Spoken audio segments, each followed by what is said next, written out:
All right. I'm going to call this meeting of March 25th, 2015 of the Midcoast Community Council to order. Will the members please introduce themselves? Dan Haggerty. Lisa Ketchum. Dave Olson. Chris Johnson. Aaron Deinzer, I'm assuming, will be here later. Laura Stein has to be out of town on family business. She's looking for colleges. And I'm going to announce at this time that we've received the resignation of Joel Jano. So we are short one member on the council at this time.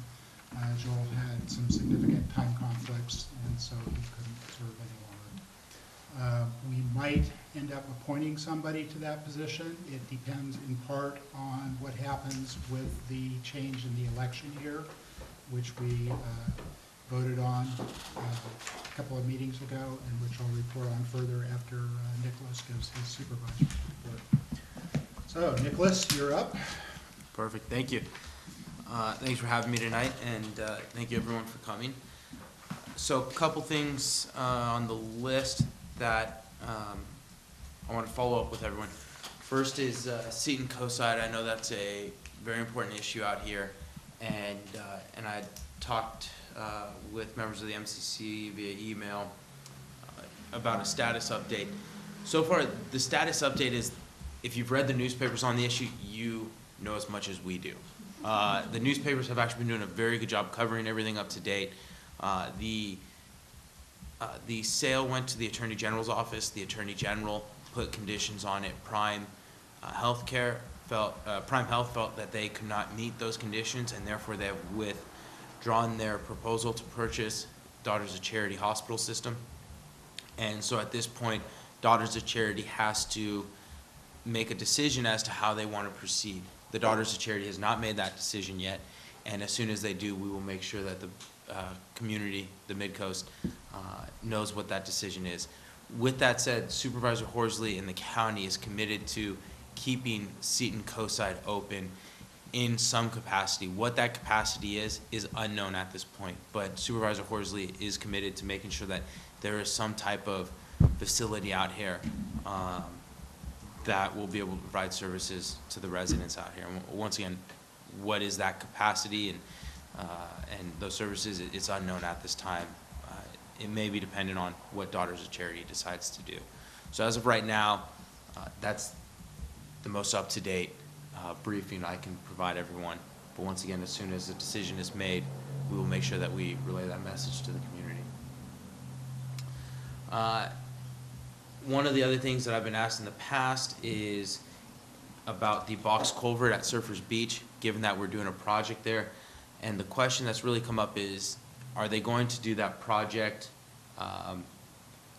at the same time that they do the shoreline protection device project? So I've been having some conversations with Caltrans, and they're still having to work out some stuff on their own. So it is part of the conversation right now, but a final answer has not been provided.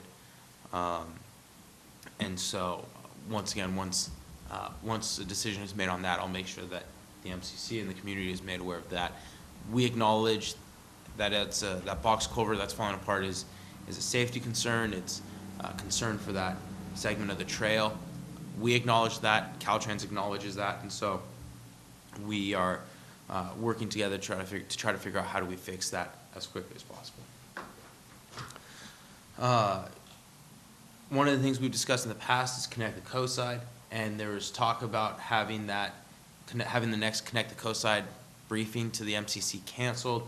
We have pushed the Connect the Coastside public workshop, back a couple weeks, and so the MCC has asked if they could receive that briefing as originally scheduled for April 8th. So we are going to be doing that. So April 8th, there will be a briefing on Connect the Coastside Transportation Management Plan, and that will be here, I believe, correct? That will be here, and so we're looking forward to providing you guys with an update as to where we are with that. One of the things that if you live in Moss Beach, you will be well aware of, or if you have young kids, Moss Beach Park is currently closed. So the county park department is doing some critical upgrades to the infrastructure there. The play equipment did not meet safety standards for the children. And so we have gone through, we are going to be changing out a lot of the equipment to make sure that what is in place afterwards is safe for the kids to use, and ensure that it can be there for many more years to come. So that is anticipated to be about an 8 to 10 week process. I believe it was closed on March 9th. And in addition to the play equipment, they'll be taking down that, I guess you can call it a fence. It was a wood structure that was between the park and a creek. So that'll be replaced. And right now they're looking at replacing it with a chain link fence so that they can move it easily. Also, limiting the amount of hiding areas at a child's park is probably a good safety feature to have. So being able to see through a chain link fence adds that element as well. And so once again, that'll be about an 8 to 10 week project, but they are working fast, and so hopefully we'll be able to get that open a little bit sooner. Other than that, everything else is moving along. Surfers Beach, we have finished the 95% designs for the shoreline protection device. We've submitted some documents to the commission, so at this point they'll review those, get those back to us, and ask for either supplemental information, tell us we're missing things, or they'll say your application is good to go. My understanding is typically there's always at least 1 or 2 things that they need clarification on. So, but that is moving forward, and we're really driving that process to make sure we can meet the timeframes that we've set. Other than that, everything else is pretty good. All right, a couple of additions to what Nicholas said. The public workshop for Connect the Coast Side will be April 11th over at the Halfmoon Bay Yacht Club, if I understand correctly. And Wait, not? did I get that wrong? And Princeton is at the No, yacht wait, club. I gotta check my Ah, calendar. sorry. The coast side is at Cypress Meadows. Thank you. Thank you for the correction. You're correct. Yeah, one second, let me check my calendar now. Too many things going on, and I just There got are. back from Austin last night. Alaska? Austin. Austin, oh, that's right. Yeah, And, Alaska would have been better. yeah, And the details of what's changing at the playground is in a document on the MCC website if you want to know exactly what's changing. The Parks Department provided that and put it on the website. One other thing, Nicholas, have you been able to get any more details on when the LED streetlight program is going to kick into gear and when we'll be able to get specifications? yes, so what I was told is that, yes, so the specs, I'll have to follow up with them. I've followed up with them a couple times, and they keep saying, we'll get those to you. So, but as far as getting the pilot lights installed, it probably should be within the next 2 weeks. So we had to specially order the lights, and so they were shipped. And last time I talked with them, they said that they would be getting them in that week, and it would take about 4 weeks to get them installed, and that was around the time of the congestion management workshop. So we have to be figuring about another 2 weeks. Okay, great. As soon as you get those dates and locations, let us know, and we'll send it out to our mailing list. Absolutely. And they'll put signs on the poles to explain what it is and where to comment. Yep. So, That's great. No, that's the right question. can I ask a question Sure. about, so the deadline for comments on the crossings, medians, and left turns is now what? 4/15, so it's gonna be the middle of April. So we've extended that 2 weeks. We've been working with some community groups, and we wanna make sure that they have an opportunity to provide their comments. And so we've extended that 2 weeks. What community groups? The PTOs, parent-teacher organizations. So we're very interested in hearing what parents of young kids have to say. All right. Any other questions from the council? Yes. Dan? On the Moss Beach Park, you just told me that the details are up, but can I ask quickly, Nicholas, was out there, I saw the sign out there, and it certainly appeared that there were gonna be some minor changes, additions, and the main features of the park would stay. Is this fair to say?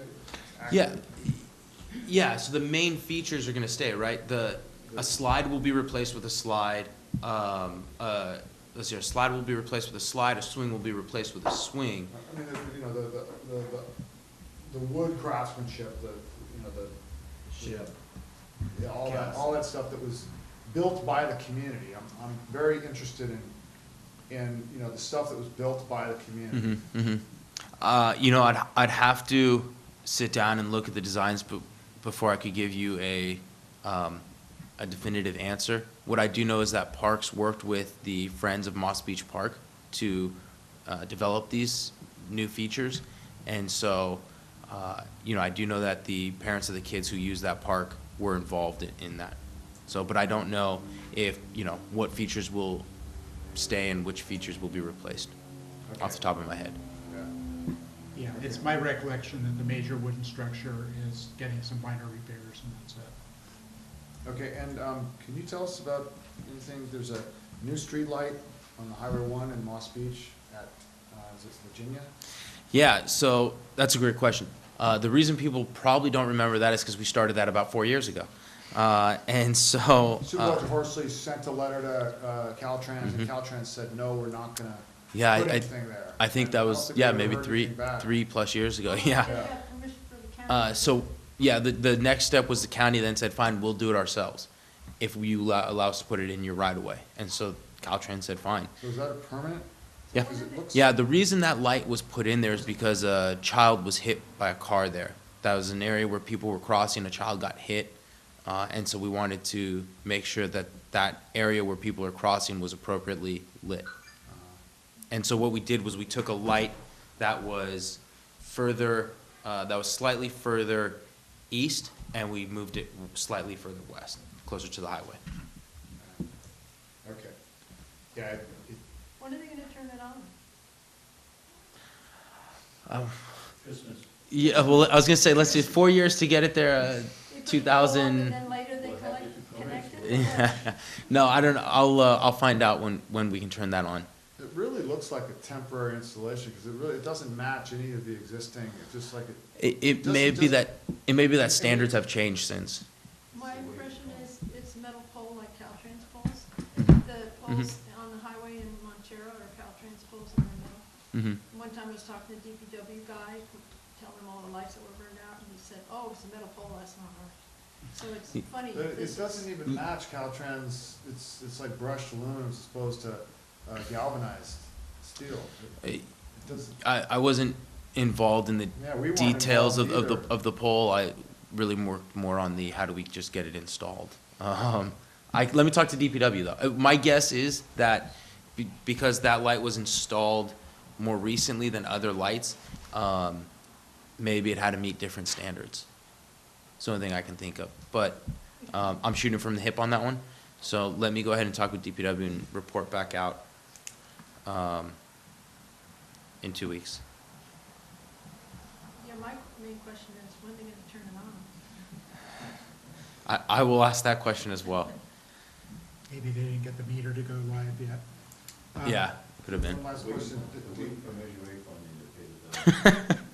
As far as the extending of the comments for the crossings, the only way is to comment at this point is to speak out, or is it SMC Speak Out? Yeah, smcspeakout.com. If somebody just doesn't want to go that route, can their comments be acknowledged just by maybe sending it to yourself? Yeah, if you send it to me, I will do my best to make sure that I set that aside and include that in the packet. The most efficient way to do it would be through SMC Speak Out. Also, probably the best way to ensure that it gets included would be through SMC Speak Out, because what we do is we hit run a report, and when you run a report, everyone's comments, all the votes that have been taken, everything runs in one report, and it's right there. So that's the easiest way of doing it. We're not going to overlook any if that's the concern. Everyone gets equal consideration. Okay, thank you. And to return to Dan's earlier question about Moss Beach Park, the only plans changes for the major wooden structures is a new periscope for the boat. I'm kind of jealous. This park's a lot better than what I had growing up. All right. So I have a couple of other things under government business. We received letters back from the county council's office acknowledging our request for an election year change, as well as GCSD, MWSD, and Coastside Fire Protection District. The Board of Supervisors will have them under current plans on the agenda for Tuesday, March 31st. That's next Tuesday. The meeting begins at 9 a.m. I'm not yet sure where on the agenda this will be. So if you have opinions on this issue, show up at the Board of Supervisors and speak out about them. The analysis that came back was that they don't see any significant financial impact, in part because the county is moving to a trial vote by mail system. But they expect a minor financial savings and probably a larger voter turnout. So the analysis was lukewarm positive for all four agencies.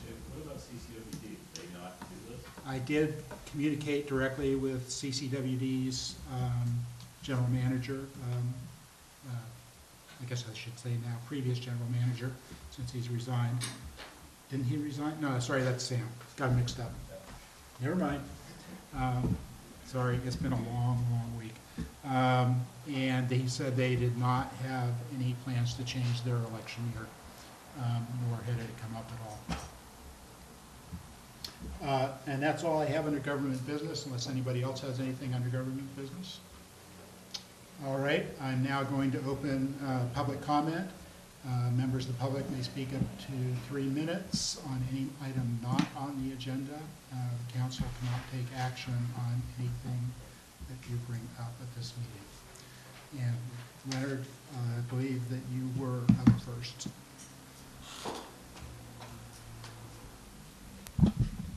Leonard Warren.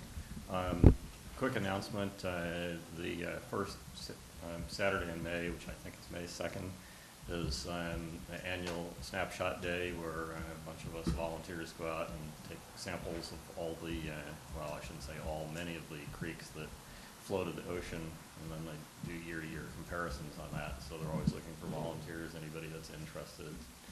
Kind of fun because that's usually a good weather time, unlike first flush. Contact the Resource Conservation District, where the local sampling is being coordinated out of there. Totally separate issue, I want to comment on the safe crossings thing. At the meeting, the previous Midcoast Council meeting that was all about that, the straw polling that was done with the people in attendance, there was a slight tilt toward push-button controlled things with flashing lights that stop traffic, because people were under the delusion that that's less of an impact than the minor highway widening that would be required to put in the raised medians. And after talking, I guess, with Dan, I realized that the reason people thought that was less impactful is because the county presented their typical false dichotomy, where the choice was either the stupid flashing signals to stop traffic or a continuous median for long distances. And that's the false dichotomy, because what we talked about previously, what we asked for, what we thought we were going to get, was very short medians on the order of 20 or 30 feet, just in a handful of places. So I'm urging people to submit their comments and say, put in the original short medians instead of the flashing lights to stop traffic. And I think that is, in fact, the least impactful of the choices, but it's not one that the county presented because they love false dichotomies. All right, thank you. Bill, you're up. I can save time because I was going to speak about this, what Leonard said. The only thing I can add to it is the people I talked with afterwards, they also, like Leonard said, we did an exchange of memo on this. They thought the center median, like we crossed one lane at a time, they thought that the whole highway had to be wide. And I think that was sort of what tossed people off. So I keep telling them to go out to, they can still make comments and they can do a mix and match, but it wasn't clear, and the pictures didn't make it clear. I guess, I think it was, no, I think they did a great meeting. They had a lot of stuff to cover. And I think those little nuances just got lost in it, so, you know, maybe you guys can beat the drum a little bit more and get the word out, and we'll help you do that. Thank you. While I can't directly address anything you or Yes, Leonard sir. said, I'm going to point out something that, so there's been numerous comments, some in the press, that these were alternatives that were done deals, and as with many of the other things, these are, the current buzzword is, if I understand it, is concepts, and you get to pick and choose pieces from it. So if you have feelings about this, by all means do as Leonard and Bill have suggested, put your comments in. It's not this or this. It can be mixed or matched, and it will be depending on funding, feedback, and feasibility. All right, Sabrina, I believe you were next. Thank you, Sabrina Brennan. I'm gonna pick up where the last public member left off. So I did attend the MCC Safe Crossing meeting, and just a couple of little bits of feedback. I found that the drawings, which were very helpful, were not easy to follow, and so I found them to be quite confusing. I also found that I was in the wrong meeting, because I thought I was one of those people that was confused about which plan we were actually gonna be reviewing. And I think I told some people to come to that meeting that lived in Half Moon Bay, and it wasn't a highway, we weren't looking at highway crossings in Half Moon Bay. So to those people that I recommended coming, I apologize. So it was, you know, I think because we have these two planning efforts happening simultaneously, and I can't even remember the names of both of them because I'm so confused about it. It's just, there needs to be some better way to maybe clarify which one we're dealing with in any particular moment. And then the last thing on that is just that we used a little remote control clicker thing for a survey that was taken during the meeting. And I was a little concerned that we could only choose, let's just say the choices were very limited, and the choice that I wanted to make wasn't even an option on my clicker. So I didn't get to vote on all but the very first question, which was what town do I live in, or something like that. So I felt like I couldn't vote, and you know, I love to vote, so that just made me crazy. But anyway, I would hope that maybe there might be more of an opportunity for people to vote more than two ways going forward. And then I also wanted to mention that Thursday, tomorrow night, the San Mateo County Harbor District Finance Committee is going to be holding a meeting at 6:30 p.m. It will be held here at the Granada Community Services District office, and at 504 Avenue Alhambra in El Granada. And I encourage all members of the public to attend the Finance Committee meeting. It is our first Harbor District Finance Committee meeting. Thank you. All right, Catherine?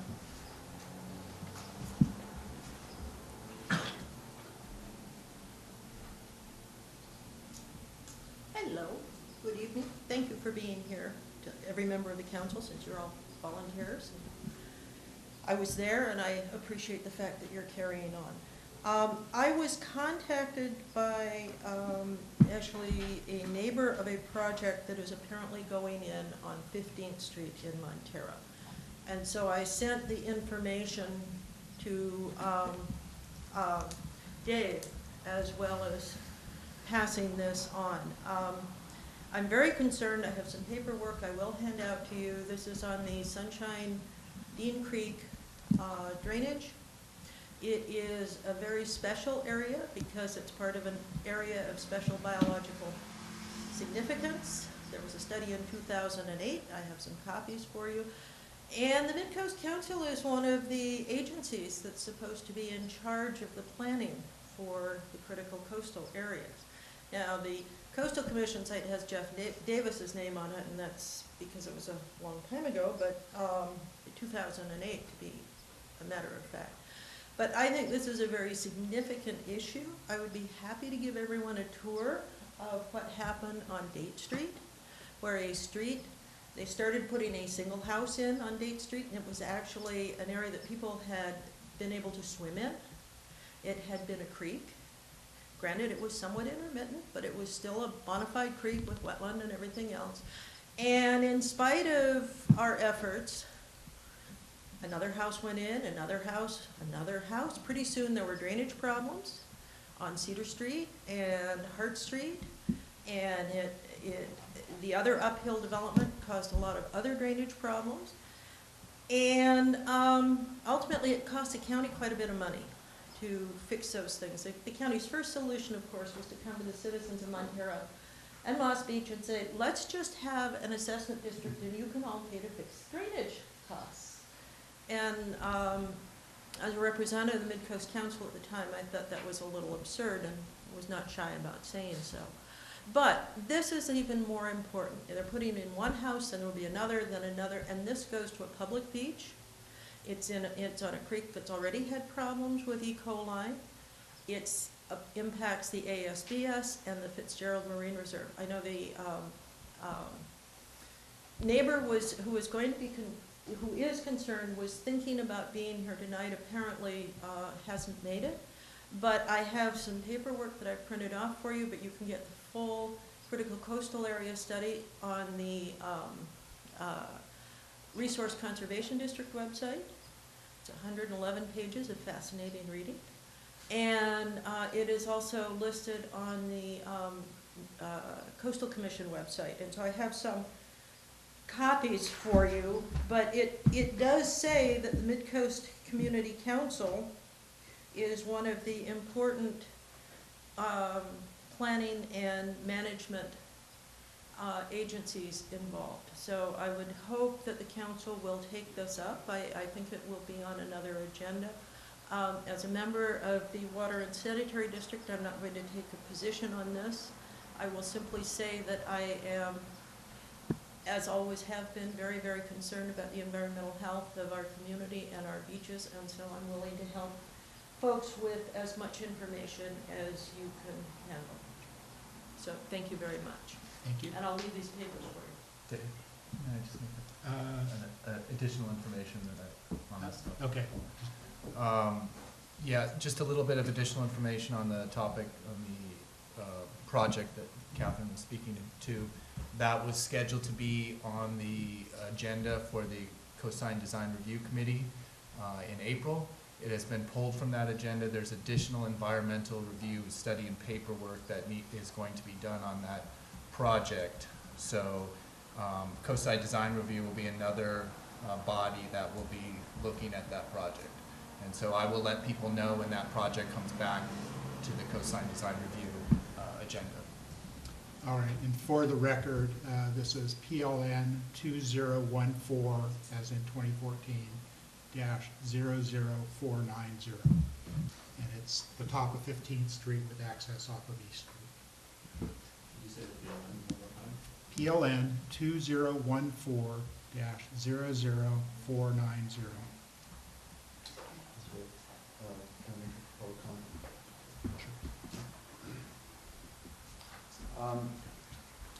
I'm also very concerned with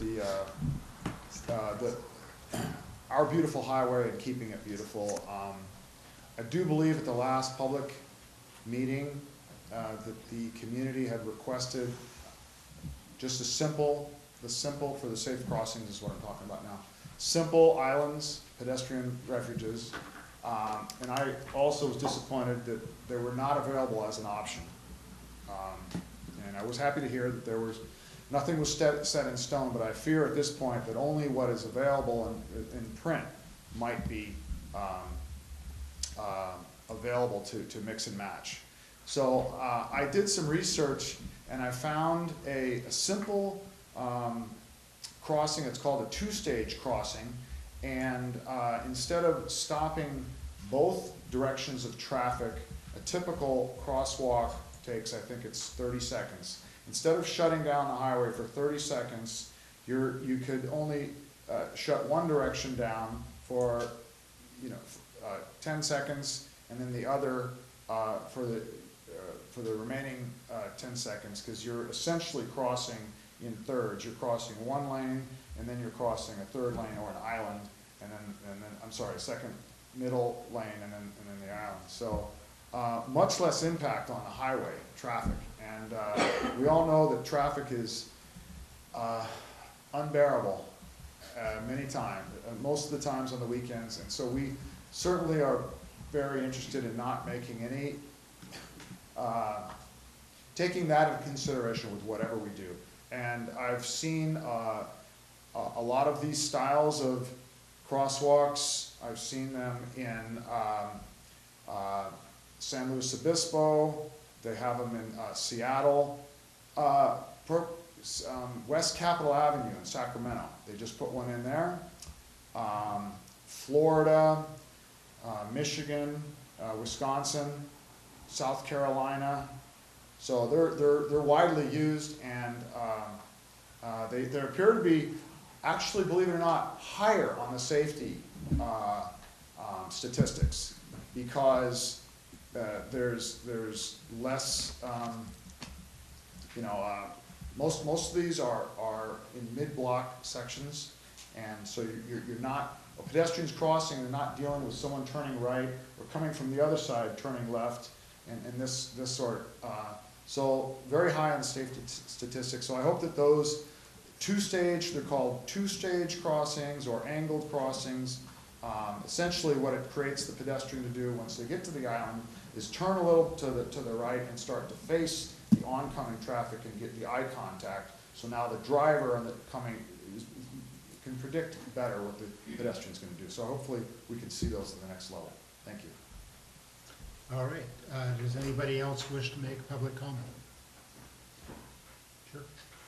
Go ahead, please introduce yourself. My name is Marcia Yates, and I live in Moss Beach, and this is only the second meeting I've come to, but because I never get home before dark.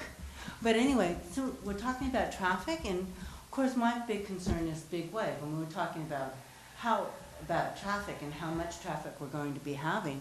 You know, this Big Wave project is going to really impact the amount of traffic we're having, and it's going to make our weekend traffic 18 times, just incredibly more busy.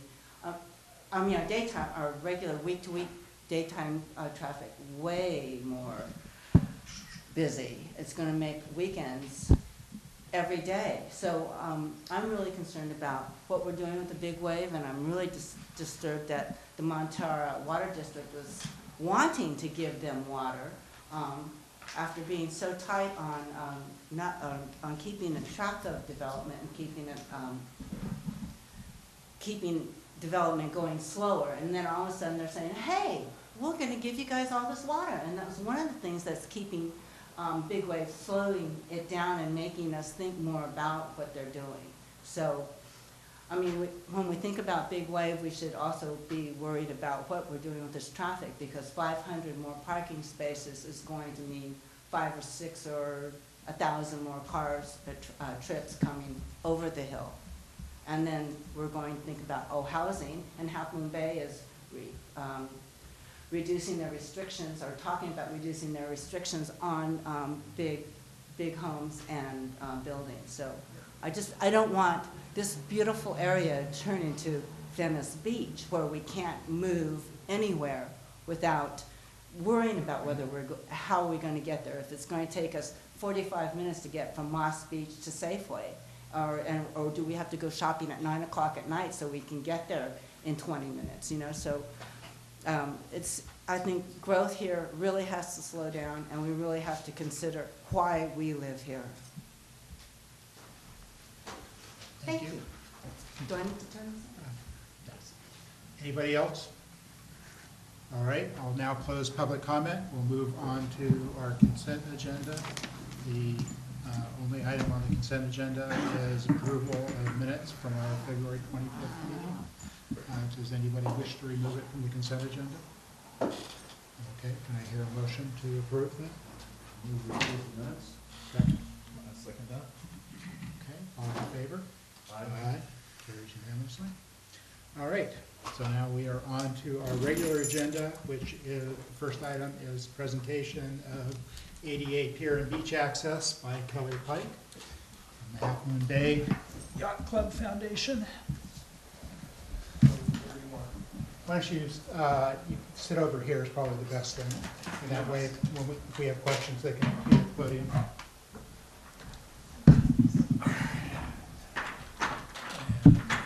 Got voice. I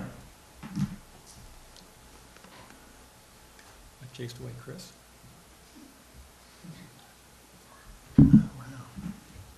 Okay, I'm Kelly Pike with the Half Moon Bay Yacht Club Foundation. I'm here to talk about ADA access onto the beach at Vassar and the Half Moon Bay Yacht Club. Oh, that's good. So I'd like to thank MCC for asking us to come back as the project has moved along. The last time we were here, we presented the basic concept without a lot of detail. Since that point in time, the plan has been re-engineered by a marine engineering company, and this has become an actual practical solution with the variety of options that were presented to the marine architect based on what we were trying to accomplish. There was a lot of interest about how the facility would connect to the shoreline, and so this presentation focuses mainly on what that shoreline connection would be at this time. Just briefly to talk about the major features of the project. This is about 12 to 14,000 square feet.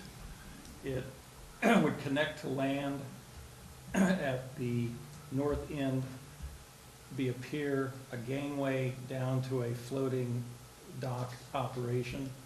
And there is a access from Vassar up onto the pier and then from the pier down to the beach. Next slide. Okay, thank you. So this is Half Moon Bay Yacht Club. This is Vassar. That's the access on the end of Vassar up onto the pier, and on the opposite side, you can go from the pier down and up and down the beach. Next slide. This is just to give a little more detail about the rights of way in the area. This is the Half Moon Bay Yacht Club. This is Vassar. There's a paper street called Ocean Boulevard that's 70 feet wide, and that's approximately where it is. And then Half Moon Bay Yacht Club has title to the next 60 feet. So the idea is that this ramp here, which is used for dollies, where if you want to take a kayak out or we're running a cart out, is on the yacht club property. The ADA access is on the Vassar side. And then the ramp that goes down to the beach is within Ocean Boulevard's dimensions. Was there a comment? No? Okay. I'm doing good then. So this is an overlay of the pier design. The architect was given the task of trying and minimize its visual impact. In a sense, let's try and make it invisible. The pilings are spread out at 25-foot increments. And as you can see, the ramp area really disappears into the noise of the background. This has 8-foot clearance. This is a fairly high tide. You can see the water here brushing up to here, and you can still walk through either of these at next to high tide. I think the next one is a close-up. On the last one, can you point to where Ocean Boulevard would be? Sure. So, let's see, on this one, Ocean Boulevard would end about right there. In other words, underwater high tide. Oh, yeah. Yeah, unless you go back and replenish the beach, which was, I guess, the original plan when they envisioned Ocean Boulevard. So this is a close-up. Vassar is here. This is your up ramp to go onto the pier, and then this is the down ramp to go onto the beach. And you can see that the riprap has sort of spread out onto the beach over the years, and there would have to be some cleanup on that. That's another whole discussion with the marine architects as what do you want to do with the beach area. Next picture. So this is looking from Vassar as you would approach it. with the ADA access up onto it. This is the down to the beach side, and this is the ramp up onto it again. This is trying to minimize the visual so that it's not real obvious or flashy at all. And so far, we've gotten a lot of very good comments from the community and recommendations. We've had a lot of folks who have heard about this come and ask about other things that they could do on the site, so we're very encouraged that there seems to be support for this project. And since Plan Princeton is coming in behind this, this was all started because Plan Princeton happened and got the yacht club thinking about, if you wanted to create access, how would you do it? What can you bring to the table to try and enhance the area? And it's very consistent with the recommendations that Plan Princeton has come forward with. Any questions? Of course there is. So the 1960 Tidelands grant to the Harbor District from the state of California, I would assume would take over after your 60-foot underwater property ends. So would you need a lease from the Harbor District to put in this pier? Has that been explored as to how that works? That hasn't been explored, but you have multiple overlapping jurisdictions to accomplish this. And that's one of the reasons the yacht club is trying to push it forward, because we've got a footprint on both sides of it. So we'll go to the appropriate groups and say, how do we get this to happen? I know. Well, I mean, I understand the permitting is very complex, but there's also the issue where the Harbor District controls those tidelands. Yes. Yes, we will. And I would think you would need like a sublease from them. We would probably have to work that out. We had talked with the Harbor Commission last generation and had support to pursue this, but more details had to be forthcoming. And that's, we'll be making a presentation to the Safety and Water Committee. Oh, I didn't know that. But the meeting's been postponed until May, so we'll be making a presentation to them to bring them up to speed. But yes, that was always an assumption that one of our partners here is the Harbor Commission, and if they had originally not been encouraging the idea, we would have stopped. Because they purchased Romeo Pier as mitigation for a future pier. How about that? Yeah, and so of course that hasn't gone anywhere, but so clearly there was for quite some time a plan for the Harbor District to get a pier somewhere, perhaps along the Princeton shoreline.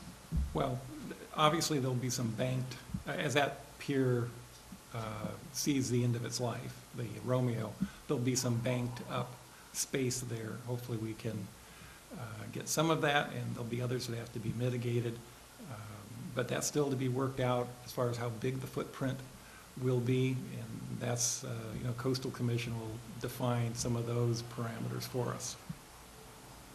So one other thing, so the time frame with Plan Princeton in that well, as we will see tonight, there's each nourishment proposed, there's uniform treatment of whatever rocks are going to remain or whatever happens there. And so, as you mentioned that you could walk under this pier, how would a bulldozer that's spreading out sand, would this be an impediment to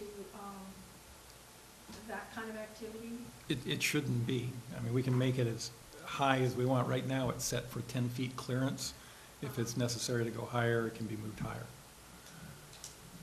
There's nothing in the ramps or anything else that prevents it. Do you have any kind of time frame when you thought this might actually happen? 5 years. 5 years? Oh, okay. Yeah. Thank you. Okay. Chris? Yes, Kelly. So in this picture right here, so we've got 10-foot clearance from that gangplank down to the Right water. there? Yeah. Yeah, 10 feet. And I appreciate that it does kind of blend into the background. Is there a plan to have new railings on there? That does have railings on It does have railings? Yeah, With the like I cable said, railings? Yeah, and it's because of the noise of the background, it all kind of disappears. when you shoot, I had pictures from the other side, and the problem was that Romeo kind of was noisy in the background, and you couldn't see anything because it kind of blended in the Romeo. So, yeah, I don't see anything. So there's cable rails right here? Yeah. Okay. Great. And is this pier, will there be any boats moored there, or is this just for putting out and coming out? back in? If we go back to, okay, this picture, the idea is this portion roughly going in is the public access portion. The Yacht Club has some operations out here where we keep some boats in the water and some on the docks. And then this is a transit dock and it also serves as a breakwater, because without the breakwater, the waves would break up what's inside. So that's generally the structure. There's 2 pavilions here, 20 foot in diameter, where you can hold small gatherings. And then this is mainly for maintenance and storage of equipment that you just need to have out on the dock. And the rest of it should all be free space for public meeting and activities and all the other fun stuff you can plan. There's a limit to how much of a footprint you can put out there because you have to mitigate every square foot. And there's and we noticed in the Plan Princeton discussions, you want to use a light touch doing it, so we've tried to keep it pretty minimal. And you said public will have access to this pier? Oh, yeah. Just to this point right here, Yeah, just there's- past the gangway? Right, there's a logical point, and we're trying to create enough space where, and this water piece hasn't been fully defined. It's more or less, you got this many square feet and you can put something in there. We need to find out more from Coastal Commission what kinds of constraints there would be.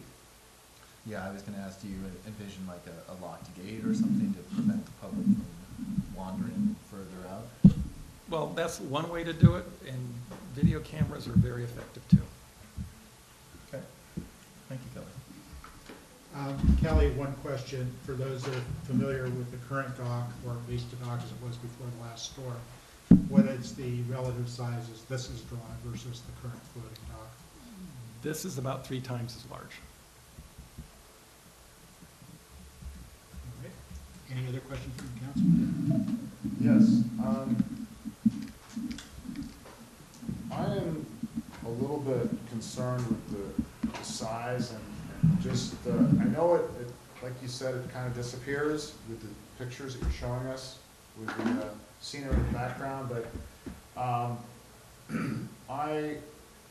just envisioning it actually built and what it would really look like. And I'm thinking that it might kind of stand out more when it was really, and I'm wondering if there was some thoughts of doing another option, maybe with less impact, less structure. Are you referring? Are you in reference to the pier or the floating portion? Because they're Well, the crossover, Okay. 'cause right now, I think you have a kind of like a trolley kind of go back and forth through it. Yeah, so that doesn't require any structure. And the main thing you're looking for here is to increase participation with the public and the yacht club use. So we're talking about more members, and we already know that there's limited parking in the area. So I'm wondering if it's an idea that's too big for the area. Okay, fair question. So let me back you up just a bit.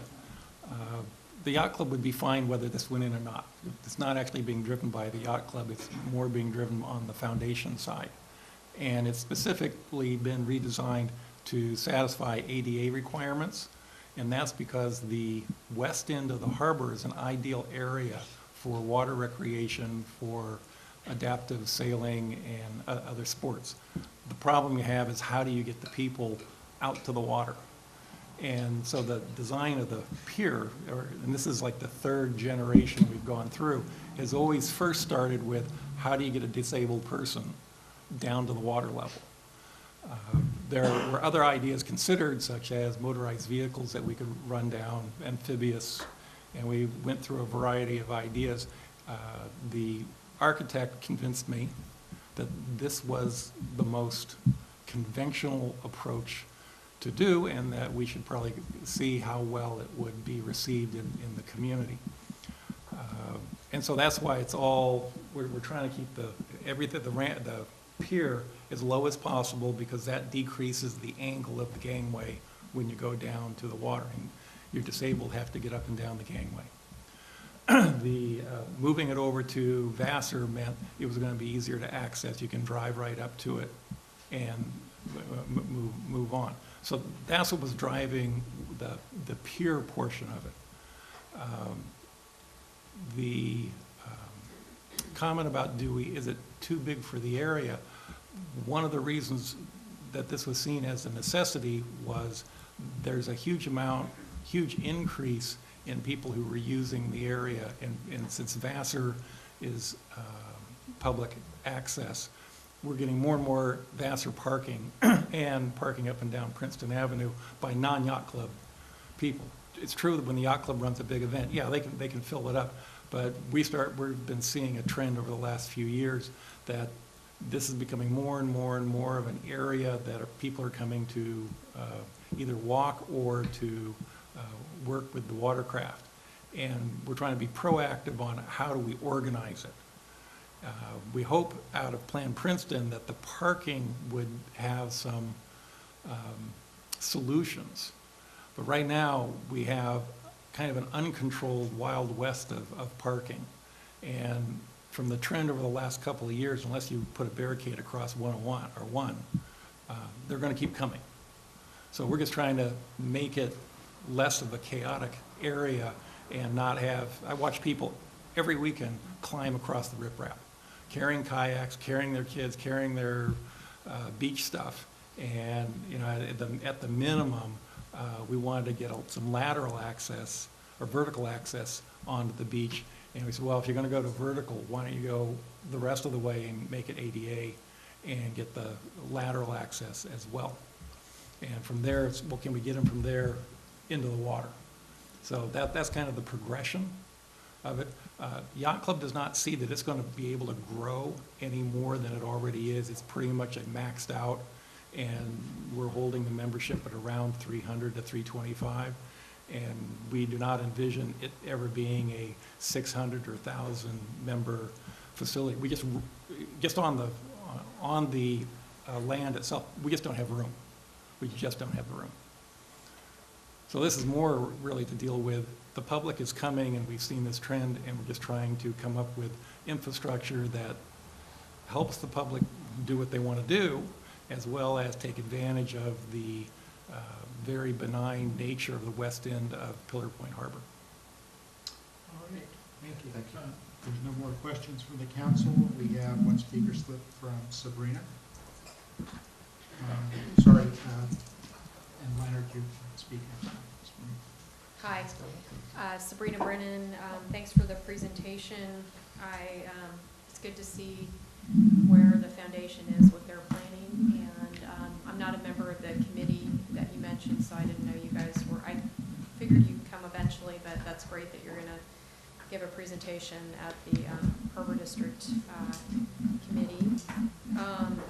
So with regard to the gate, wondering if at some point it's going to become clearer what the public access limitations are, and if the gate is going to be open during the day so the public can access the whole pier, or and the docks, or if it's just only going to be the pier for the public. I guess the reason I'm asking is because I know there's a lot of people that want to launch their kayaks, and I can imagine that they'd want to launch from there. I mean, it would seem to be the best spot. And then also, especially if there's some ADA issues and people want to launch with ADA issues, it seems like it would be a good spot. but they might not be members of the yacht club. So maybe, I guess you can't respond because it's public comment, but I know where to find you. I can, Okay. No, on this item, this is, it says, this is not public comment, Okay. so Kelly So can respond. I think Yes, answer. you were envisioning that the gate is at the foot of the ramp. It's not. The gate, or I should say, we need some sort of a protection mechanism for the yacht club assets. And that means keeping them off the yacht club assets. That doesn't mean keeping them off the dock. Also, since it's a transit dock out at the end, you got to let people be able to park their boat and walk to land. So the access issue is a yacht club problem, and they have to work around how do you get this access to happen across it and still protect your assets. so what could that, I'm just thinking out loud here, if it's transit access on the very end, and would that mean that yacht club assets or yacht club vessels would be tied up along the center dock or the Yeah. center two docks with gates Yeah. there? Okay. Yeah, That's- I mean, again, that footprint will probably have a square footage limitation, Right. but not really a design, and you figure out how do you protect those other assets? Because in, what we've seen on facilities like this on the water is you do tend to store things out there because it's more convenient. Mhm. Well, that's great, but then you got to keep, people from vandalizing it. Yeah. So that's the other side. So with the connection to land, I'm just wondering, at some point, I'm sure we're not quite there yet, but it would be great to learn more from the engineer about what the connection to land would be like to keep it mobile so that if erosion were taking place or the riprap was moving, and we had maybe more sand moving in because we were trying to replenish the beach or a storm took sand out or whatever the case might be, that there would be flexibility in how to adjust the ADA ramp. Oh, okay. I'm just wondering if that could be addressed, because it seems like it would be a shame if things are pretty temporary on the beach, how to make that ramp as flexible as possible so that it could adjust. I know when they put in the staircase at the Fitzgerald Marine Reserve in Seal Cove, one of the goals that the engineer had was to create a staircase to the beach that could be moved as bluff erosion happened and beach erosion happened. Frankly, it looks a little hard to move that staircase, but supposedly they could push it back Yeah. in towards land as land moves. No,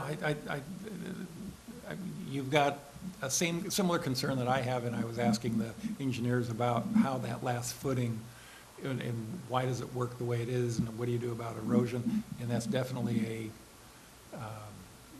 I'll say, a design consideration to work out later, both on the access to Vassar and on the beach, because we do have sometimes a moving bluff line, Mhm. and as well as you have some issues with ocean rise over time. And those, if you see this as a 30-year to 40-year structure, you need to then plan for it being functional for that entire time. Mhm. Okay, great. And then for the transit dock, just to clarify for people here who might not know what a transit dock is, do you want to explain that to people a little bit more? Transit dock is a federal program that puts money into the state so that people can travel from state to state and have a dock to in transit. It's a continuing funding program. State of California, I believe, has about $2 million a year that they allocate into the transit docks up and down the state of California. Thank you. And then would there be slips? Because we don't see any slips here. No slips. No slips, so No. people would just tie up and Yeah. that would be that, okay. And are there concerns about the structure blocking access for vessels? Because I know right now, people sail in the area. Obviously, this would push it out a little bit. Has that been a concern when you've been talking with boaters? No, Okay. that one hasn't, because we're basically still filling the same footprint that the existing dock has. But Good you, point. you have brought up a good point that I probably need to talk to Eelman Dave, because he motors around the yeah. area all the time, and he and some of his friends might have some worries about it, and we may have to do some additional night lighting so that they can see it. Okay.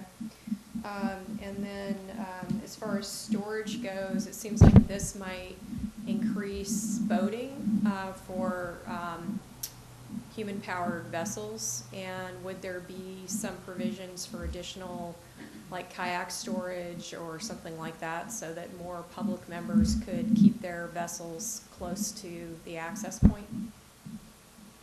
Yes. There's a variety.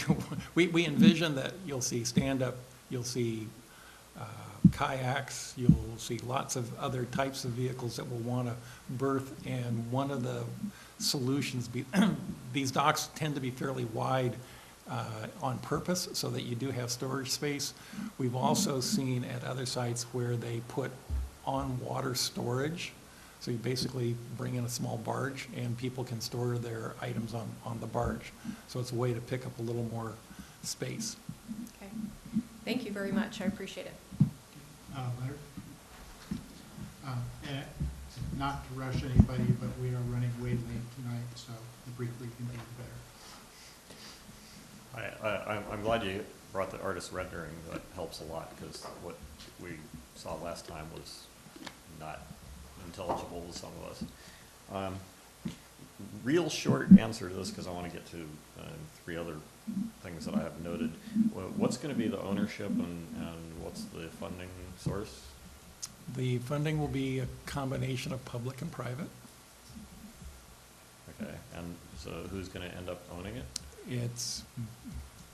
That's a real good question. It's probably going to be I suspect it may be a combo between Yacht Club and some other resource, or it could be the state owns it and the Yacht Club is renting back. Don't know. Okay. Could you put up the view looking seaward down Vassar?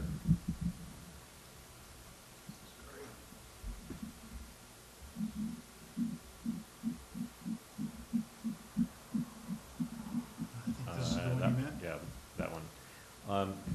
I'm wondering, it looks like there's actually somewhat of a rise there, and then there's a step.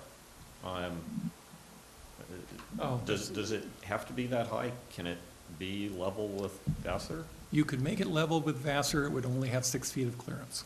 Okay. So I was worried that was going to be the answer. On the floating dock, I'm sure this is not news to you that we occasionally have really severe weather here. What's going to hold this structure together in the really bad weather? that's the purpose of the transit dock. It would be also a floating breakwater. Oh, I didn't realize that part was also floating. Yeah, it's all floating. So doesn't, Everything from the gangway out is floating. well, so doesn't that basically put a lot of stress on the gangway section in severe Oh, weather? there'll be either pilings or anchoring to hold it in place. Because, you know, I Yeah. wouldn't want to see pieces of this all over the harbor. No, we don't either. And so the last question I have, save the hard one for last. As a lot of people know by now, and it's been pretty well documented since somewhere around the mid-90s, the erosion at Surfers Beach is caused primarily by an incredibly bad design for the outer breakwater. Have you had, or do you intend to get done modeling on this so that you have a design that is not going to increase erosion 300 yards to the, which direction would that be? I don't know. I'm inclined to say east, but I'm not sure it's east. The answer will be yes, because I expect the Coastal Commission will ask the same question. Or actually, they'll probably require us to study. You really, really, really need to put a lot of effort into making sure that the design is not going to increase erosion at points at intermediate distances away. Thank you. All right, Bill? I'll make this quick. Thank you, Kelly, for coming here and presenting. First, just a quick comment. I feel a little bit sorry that you're gonna have a transient dock there, because when my son was in high school, he used to pick up extra money, trafficking back people, so there'll be a lot of, high school kids that are gonna miss that summer funding. But, the other piece of this, I like the way you're giving access, to the beach, to everybody, and especially to, ADA. And I like the low impact, but my eye just keeps getting drawn in to that maintenance / building that just, it looks huge to me in that drawing, like it's gonna become the focal point if I'm on shore. And I'll tell you, one of the nice things about the harbor and you know, why I like going to Mezzaluna is I like seeing the masts of the boats. I don't wanna see a building out there, like somebody just put the garage out in the middle of the thing. So, the other stuff is all low impact, so if you could figure out a way to make that lower or disappear, You know, would be good. it's That's a, all. it's a single building right now. We could break it into smaller buildings. Yeah, I It's, just- And again, I'm sure when you get better renderings, it might be different, but right now, it's just, I'm worried about that, that's all I want to say. okay.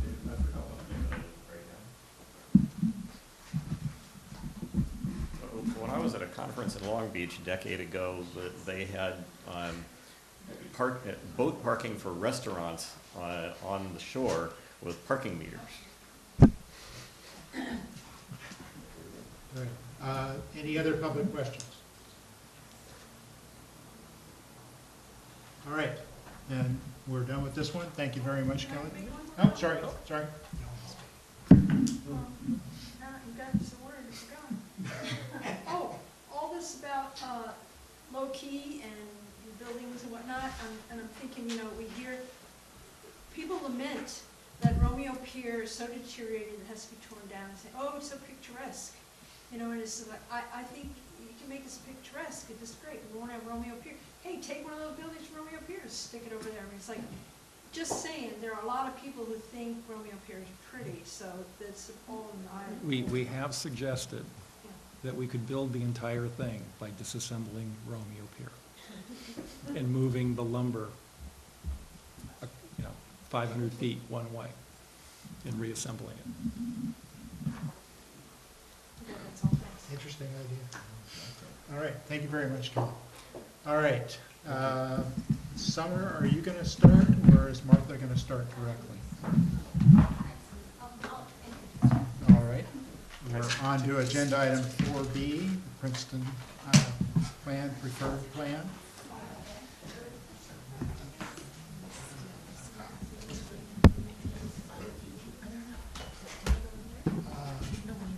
Chris is sitting there, so we'll take this one.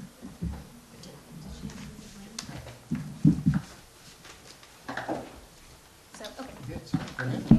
I'm Summer Burleson, project planner with the San Mateo County Planning and Building Department and the project planner for Plan Princeton. We appreciate you giving us the opportunity to come here tonight to present to you the preferred plan and policy framework that we've been working on for Plan Princeton, which is kind of the next milestone in our Plan Princeton project. And I'll go ahead and just turn it over to Martha to get started. So Martha Miller with Diet and Batia is here to give the presentation. She is with our project consulting team. Thank you, Summer. Martha, Great. Floor is Thank yours. Nice to see everybody again. So we're back with the next phase of Plan Princeton, and kind of before I get into an overview summary of the preferred plan, I just want to kind of take us back and remind everybody what the goal of the project was and why we're doing this effort. And the county really kicked off Plan Princeton with a number of objectives in mind, and that was to overall enhance coastal access, recreation, support coastal dependent, coastal related uses, the working waterfront area in Princeton, promote the economic development, abate some neighborhood blight and some zoning violations that had been going on in the area, and overall enhance the area, the water quality, the sensitive habitats, and probably one of the kind of big driving forces is overall compliance with the Coastal Act and the airport compatibility requirements. So the project kicked off with some visioning exercises where we, a lot of you participated in a variety of exercises to kind of get an idea of where the community really saw the future for Princeton. And some of the key things that we heard was, first of all, don't change, to preserve the existing character, the eclectic, kind of funky, small scale community, and to allow for the mix of uses, the marine related uses, understanding that there may be some limited demand for the absolute coastal dependent, marine dependent uses, and that they may not need to be on the waterfront particularly, but they're important. The recreational and visitor oriented uses, that there can be a real synergy between the working waterfront idea and the visitor and the recreation. That industrial was important and maybe more appropriate for the inland versus on the waterfront. And there's also interest in residential and kind of live-work uses, but recognizing that there really are a lot of limitations in this area, both from the airport and from being in the coastal zone. So being cognizant of that. Overall, protecting the shoreline, improving access, and protecting the coastal resources. So the next phase in the project looked at the existing conditions and what was on the ground, what do we need to be cognizant of in moving forward. And there's a very thick report on that that's available on the website. But it touches on land use, what's the existing land uses, what are the current existing allowances, what are those limitations that the coastal zone and the airport puts on that. The circulation and streetscape, looking at both this auto circulation, which we've heard about tonight, the limitations and the congestion with the traffic, as well as the really a lack of bicycle and pedestrian amenities. The coastal recreation, access, shoreline management, looking at what's there and what's been planned. There were a number of different plans that kind of looked at creating a network of coastal access, and then looking at parks and open space. So it's a pretty comprehensive document that really grounds us in what's on the ground today. Then the next phase was to look at the different choices for connecting that vision, going from where we're at today to where the community saw for the future. So we presented 3 different alternatives and had some workshops and got some feedback on those. And the alternatives were put together to really provide a menu of options that could be mixed and matched and put together. So it wasn't really a choice of one versus the other, but trying to bring some different concepts together that for consideration. The first alternative was really a refined current land use plan, minimal amount of changes, some kind of cleanup oriented things, but really for the most part reflecting the current conditions. The second alternative was an expanded visitor serving area, bringing that coastside commercial recreation along the, further along the waterfront, and having some improvements that really kind of enhance that kind of idea of an expanded visitor serving. And then the third alternative was more of a waterfront and recreation focus, still expanding the coastside commercial recreation, but with a focus on the waterfront area and focusing the access along there. This had some more substantial kind of shoreline treatments and coastal access improvements incorporated with it. So we're moving along the progress of the plan. So we were in the visioning, we did the background studies, the alternatives were the choices, different options for moving forward, and now we're in where we're starting to put that draft plan together. So based on the feedback that we heard on each of those alternatives, coming up with a preferred plan that sets out the framework, and then we start detailing, getting into the details. So where we're at today is the preferred plan. And I'll go through kind of each of the key aspects individually, but kind of first of all, the extension of coastside commercial recreation, circulation improvements both for the auto, for all modes of transportation, bikes, pedestrians, auto, incorporating shoreline management and coastal access together, and some public recreation and resource protection.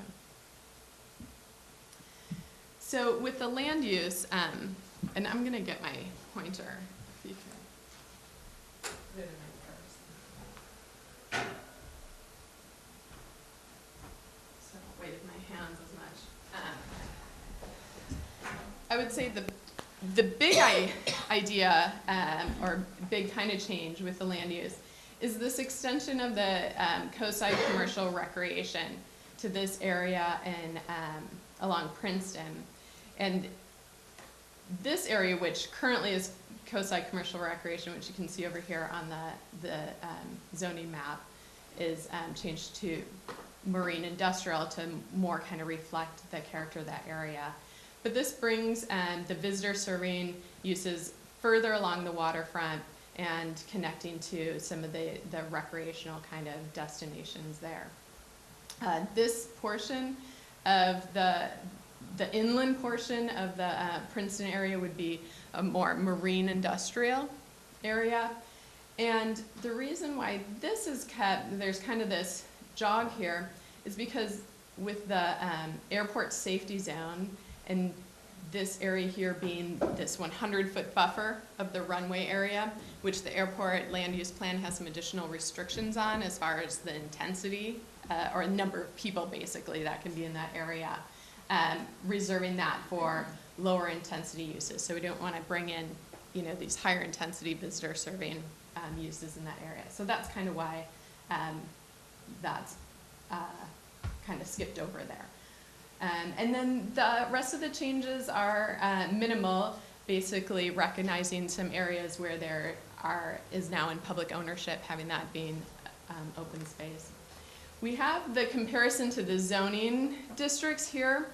And I just want to point out that these aren't necessarily zoning districts, these are the land use designations. The reason why we show the zoning for comparison is because that's what most people are familiar with as far as what is allowed. And so while there may be similarities here, through the process of developing Plan Princeton, we would work out the specific standards, the use regulations and the development standards for it, which really support that small scale nature and eclectic kind of character that we've heard should be retained through the process. For circulation, the overall concept for the circulation is really a balance of facilities for the different modes of transportation. And the preferred plan has one map that shows all the different kind of modes on it at once. And then we also broke them out separately because we thought it was painted a clear picture to kind of take each kind of segment separately and look at that. For pedestrian circulation, and when we talk about the kind of the circulation pattern for the different users, it's not that anybody would be prohibited from taking a different route, but it's really understanding the nature of the users and designing for that. So you're encouraging it more through design than limiting what routes people can take. But the pedestrian improvements are really concentrated along Princeton. Again, that whole connection of the visitors and the pedestrians to the waterfront, and then connecting up here, which you'll see on the bicycle map has a multi-use path along Airport, and with the Big Wave project, as I understand, there being some public parking that may go in there, so providing some connections there. The bicycle circulation, having the parallel trail along Highway 1, the multi-use path along Airport, and bringing people, cyclists through Princeton between Class 3, which is where the bicycle lanes are shared with vehicles, and Class 2, where there's actually painted lanes. It all depends on the geometry of the streetscape and what we can work out for a plan, and that's again part of the details that once we start working through that, once we have this framework and this umbrella, we'll start working through those details a little more. Truck circulation, also important, as we heard that,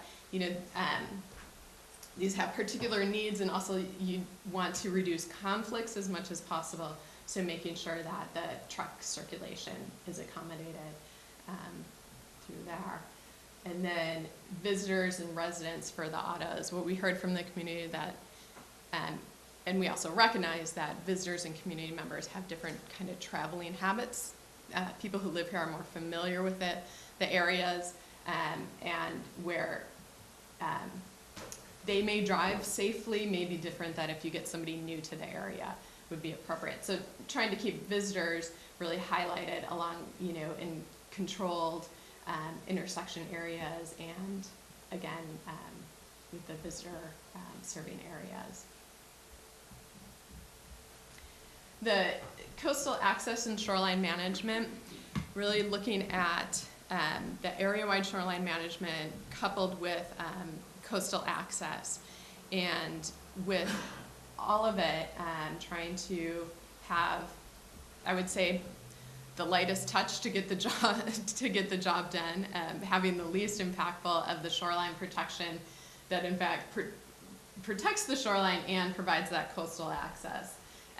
Right now, the coastal access, contemplating having a boardwalk here, a path along the coast, a new footbridge across the creek, some amenities here at the overlook, some shoreline stabilization with access, maybe a boardwalk or something in here, and then the beach nourishment and access along there. And considering the different plans for the coastal access, and we can, and what the, you know, what's been contemplated at the Yacht Club and others, all integrated into that comprehensive approach.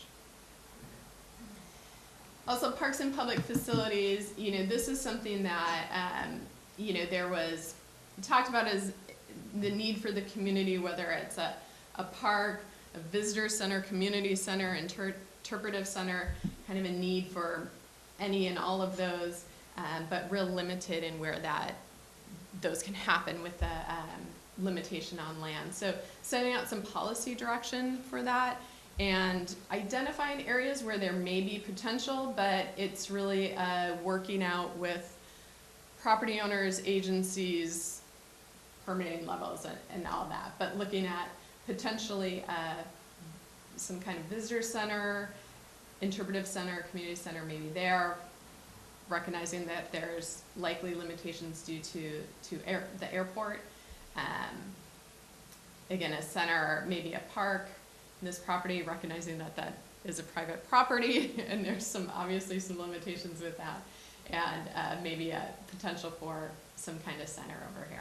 So kind of trying to locate it, but at the same time keeping it open, knowing that there's a lot that would need to be resolved through that. Conservation, of course, protection of coastal resources, preserving the agriculture, avoiding environmentally sensitive areas, designating conservation priority and open space wherever possible, and then the streetscape improvements, recognizing the importance of stormwater management to improve that water quality. The plan does not expand any developable areas, so there's no opportunity for development to move into areas that currently are not part of developable areas anymore. So the footprint of development stays the same. And that's kind of a quick overview. The preferred plan is available on the website, and we'll also be having the open house at the Yacht Club on April 11th, where we'll be looking for comments on the plan, but I'm happy to answer any questions that you have now. On the airport, the most recent airport layout plan, 2014, there's a big chunk at the north end of the airport. It's newly designated potential non-aviation development subject to FAA approval. Maybe this is a question for you.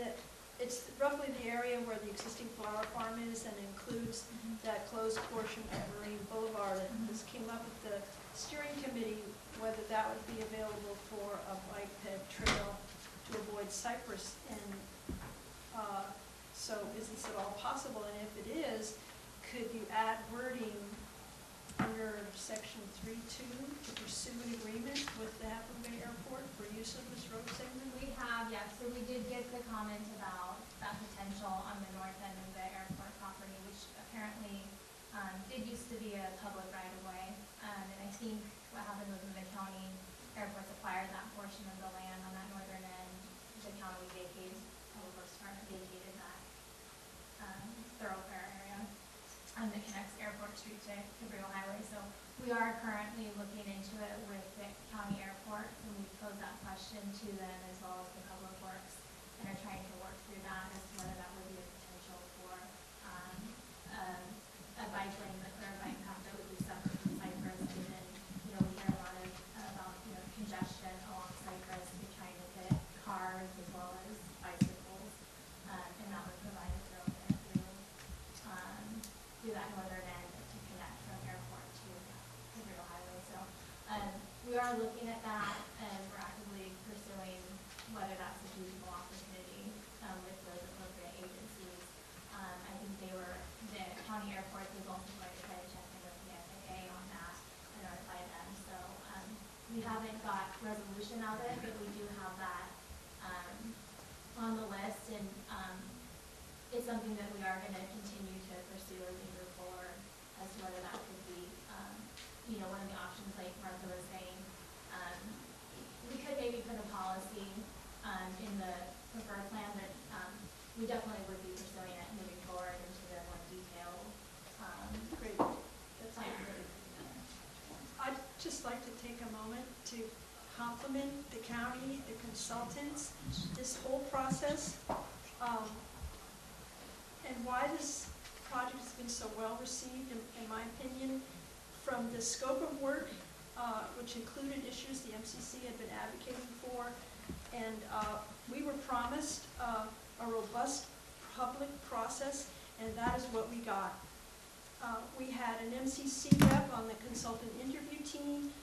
We had community feedback was heard and incorporated from initial stakeholder interviews, visioning workshop, TAC and steering committee review at each phase, along with MCC presentations and public workshops. The whole thing, the process, the presentations, the documents, easily understandable, excellent. Thank you so much. Well, we hope you stick with us because we're not done yet. To hear, No, yes, I just yeah, want I to agree. explain what we meant when we say Yeah. we like this process. All those details really worked. Yes. Anybody else on the council have comments or questions? With regard to the circulation patterns that you had presented, so streetscape improvements for pedestrian movement. Are we talking sidewalks? It could include sidewalks. It could include some different treatments that maybe aren't to the sidewalk level, but provide clear distinction of where the travel lane is and the walking lane. What would that be? I don't know. I've seen different treatments where sometimes it's maybe some bollards and then the decomposed granite. I think it could be designed to fit the different the appropriate character for the area. I guess I would like, if going forward, I'm sure, some more specificity on that, because I feel like if we're talking sidewalks, that changes the nature of Princeton. Right. But without sidewalks, I don't see where you're really gonna offer much for pedestrians. DG is hard to get a wheelchair through, or somebody on crutches, so that's why I was asking, I'm really not clear on what these pedestrians improvements would be. Piggybacking on that, a class 3 bike lane is essentially useless. So saying a class 3 bike lane on Cypress, we already have a class 3 bike lane on Cypress. Explain what class 3 means. Sorry. It's basically where the bike is sharing the lane with the cars. And I would say, is the class 3 ideal? No, we would love to have a separated multi-use path. We are dealing with a lot of constraints in the area, and for all these components, I would say. And so what we're hoping to do, if we can get some, consensus or, get a feel for where, how the community feels about this framework, we can start working through some of those details. And we will be having some focus group studies on these, and so particularly any area that you're interested in, we can explore further. So what do we mean by pedestrian improvements? Hasn't been determined yet.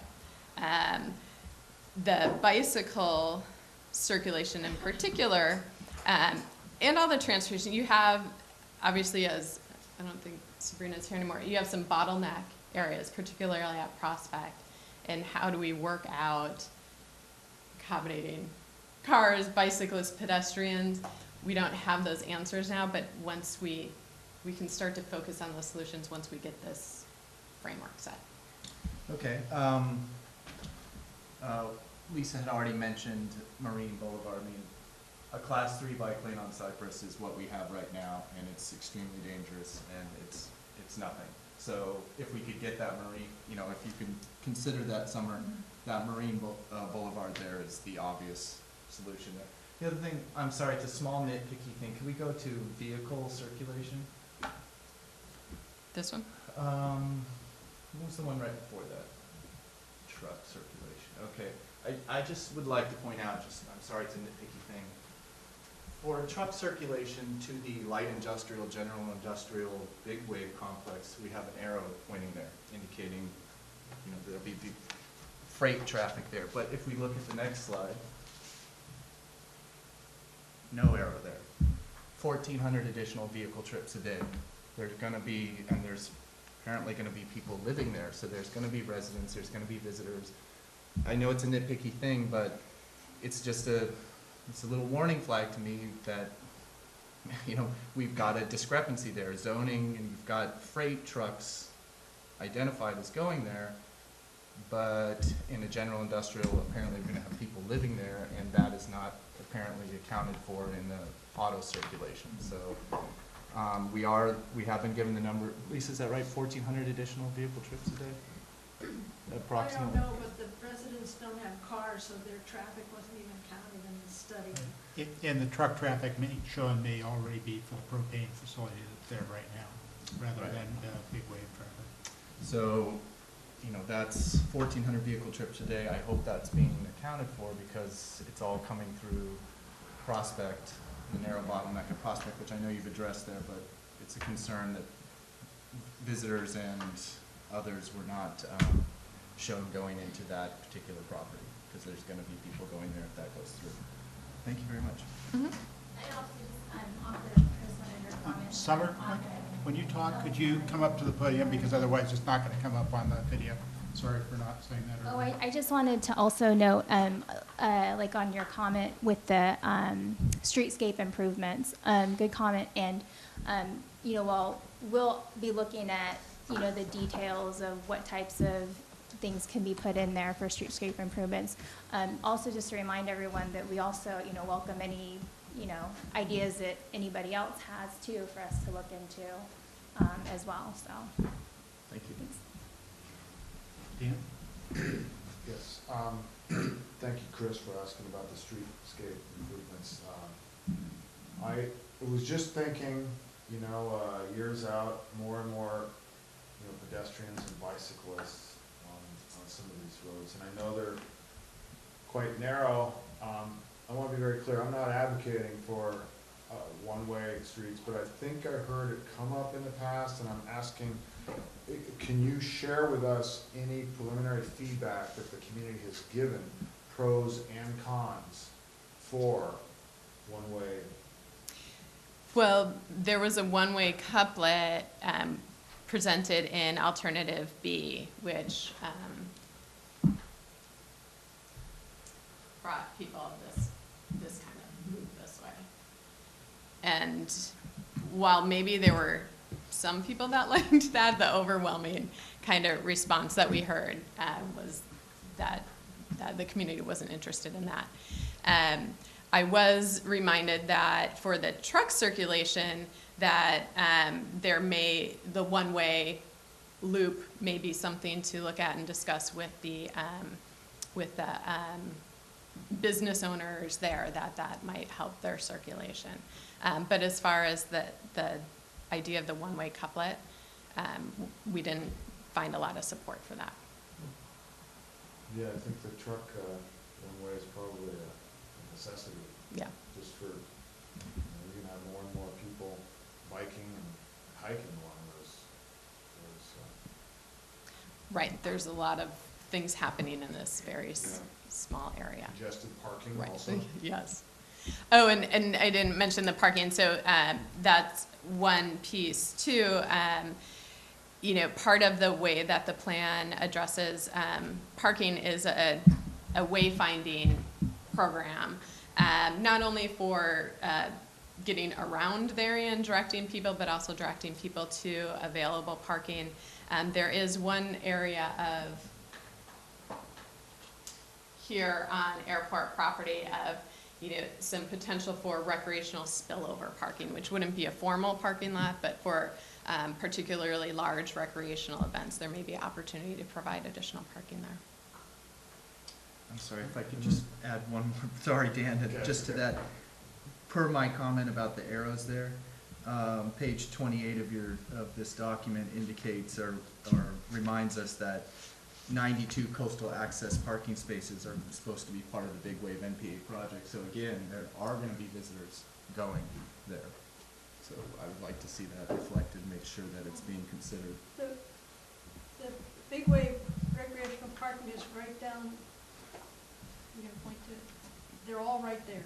It's that far 92 down. space, yeah, they're all there together. Coastal access parking. There Yeah. would be like some along the edge there. No, you drive in and you park in a little parking lot that goes along the, separate from the road. And those would be, yeah, like Lisa mentioned, coastal access parking. So any new development under our current regulations requires so much of the on-site parking be dedicated for public coastal access and be signed as such. And like Martha mentioned, some of the, you know, policies in the plan, in the preferred plan, are to encourage, you know, better signage of coastal access parking, because there are areas and existing parking lots in the area that have coastal access parking. Maybe they're not signed appropriately, or you don't know unless you drive into that private lot that there's actually parking for the public during certain hours. So part of the plan would also be to do some wayfinding signage for those areas, for, you know, to better utilize some existing coastal access parking that's available for the public that isn't recognized maybe. One more, as far as the bottleneck area, has there been any ideas that have come up regarding another passage for pedestrians and bicyclists? Well,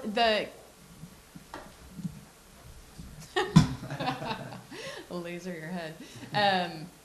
You know, the coastal access plan does have this here. We can look at whether maybe this is a multi-use, something that bikes could go on that as well as pedestrian. You know, everything becomes a balance, because the lightest touch is, you know, just a walking path, but you know, we could explore something a little more that could accommodate bikes as well, and then that could alleviate maybe some of the things that happen here. So how would you get over the creek there? Can you elaborate a little bit on what that is? Because I don't see the size. Look down, it says. Pedestrian Okay. bridge or footbridge. My eye I know, was it's a lot, I know. My eye was following I the know. red dot. I know. You're lazy. Okay. Yeah. Okay, thanks. All right, any other questions from the council? Yes. So, one of mine piggybacks onto what Dan just asked, and I was just wondering, I had actually had the same question about has one-way traffic been considered, but also maybe like a pedestrian-only zone or pedestrian-only street, I mean, was that also talked about, so? You know, that didn't come up. You know, it's something we could look at. I don't know where that would be. I don't know that anybody would want to make Princeton pedestrian only. I think maybe the thing to explore is keeping, I don't want to say keeping, but, you know, directing the pedestrians, having the coastal access such that that's where the pedestrians naturally want to go. Yeah, I mean, as we know, that there's, like, Santa Monica is one of the first places that comes to my mind, and there's, you know, a stretch that's all just pedestrian Yeah. only, and then traffic just flows around it, Right, right. So, anyway, just a question on that to contemplate. Yeah, and that really is the balance of the shoreline management and the coastal access, of getting that balance correct. Right, okay, and then just one of the last things, so I'm looking at the report from, I can't believe it's a year ago, March 12th, 2014, and one of the questions that I had asked back then, and I just kind of wanted to make sure that I continue to address, is with all this additional anticipated traffic of all kinds, and most of it seems like it will be visitors to the area, and I'm not even sure who this dialect goes with, but trash maintenance, like trash pickup and things, Right, you know what I right, mean? right. Like, that's something that I want to make sure doesn't sort of get overlooked, because clearly with the increase in use, there's bound to be an increase in trash. Mm-hmm. So, whatever county services are involved in doing that, I would want to make sure that that was anticipated. Right, and certainly we can, you know, the plan can identify a policy, you know, policy language toward Right. that, yeah. Okay, great, thank you. Has the issue of lighting district come up at all? It hasn't, or not that I, Because there isn't not one that near, there. correct. There's actually a private lighting district for a couple of the streets in the current CCR, if I understand correctly. There's lights up to the creek, but west of the creek, there is no lighting district. Right. And there's no lighting district up Airport Street either.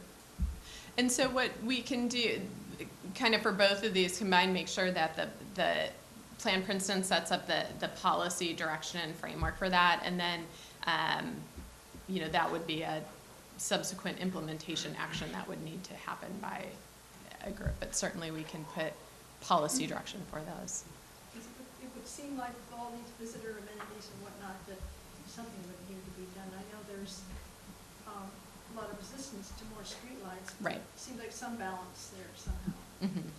It's pretty dark. Mhm. That could be with the package of the pedestrian, you know. Enhancements. Right. Part of the requirements for any new CCR businesses going in or something. All right, any other council comments? All right, Leonard, you have the first speaker spoken. I have not had time to go study the full documents, and I'm probably not gonna have time, so this presentation is useful.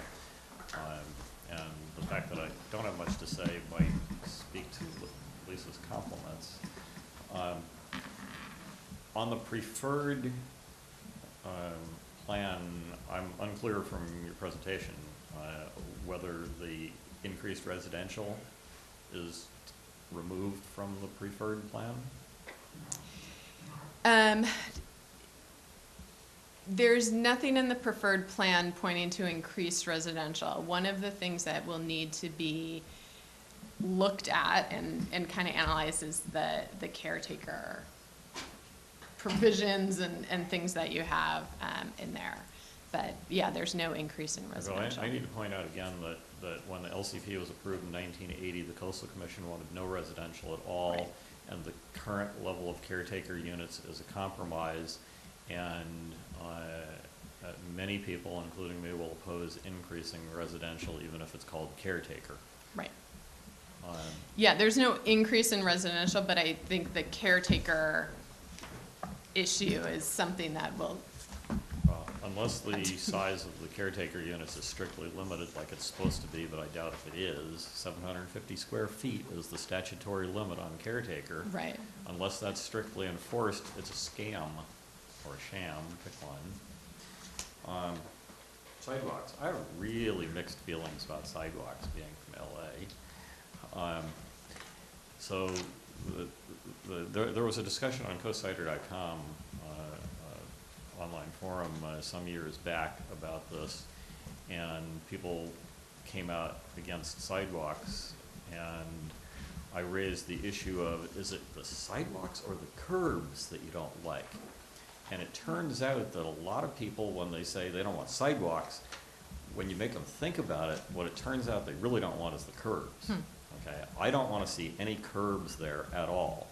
I'd be okay with sidewalks, although I'd like them tinted dirt color. And the last thing I have to say on that is, under no conditions whatsoever are asphalt pedestrian walkways acceptable, not on the coast side, under any conditions, no asphalt. And I think the last comment is probably, when you look at the congestion issues, the Capistrano intersection being 7 lanes wide now, people realize that Capistrano is 7 lanes? It's not going to be the problem. The problem is going to be Cypress, unless you can keep all the visitor traffic away from there, and the absolute disaster at Coronado and the absolute disaster at Frenchman's Creek, where signals were put in without storage lanes. You cannot increase either local traffic or visitor traffic without fixing both of those signalized intersections, Capistrano and Frenchman's Creek. And they are the reason why the morning commute is a disaster. Fortunately, I don't have to be in that because I work from home. And they're frequently the reason why weekend traffic is a disaster, and they're frequently the reason why evening commute in the other direction is a disaster. So those intersections have to be fixed, and that really has to be part of Plan Princeton. Because how are you going to get the traffic to Princeton with those 2 disastrous signalized intersections? Thank you. Any other public questions or comment?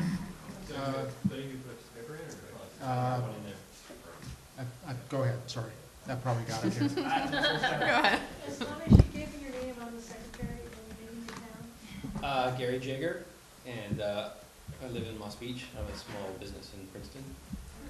So I was just curious, I didn't see it come up, and I know I have a small business in Princeton, and I know there's a few others in there. Where does office space and small business fit in that aren't, say, marine related or industrial?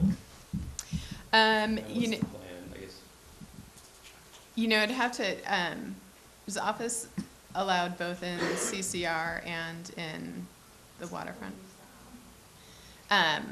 So currently, I think office is allowed in,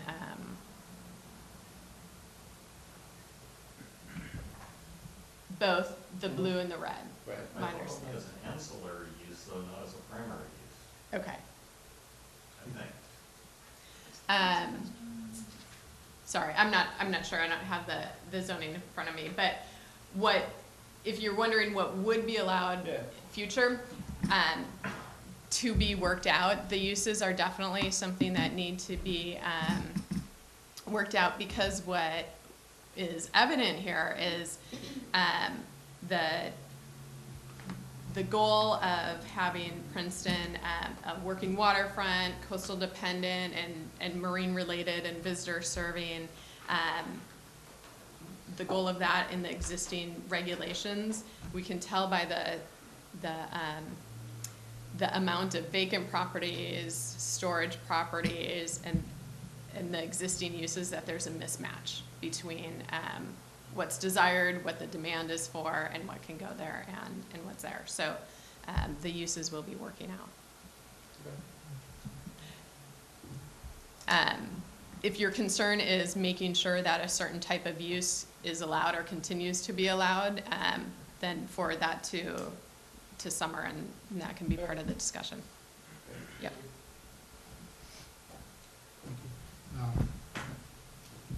Sure. Give your name and your.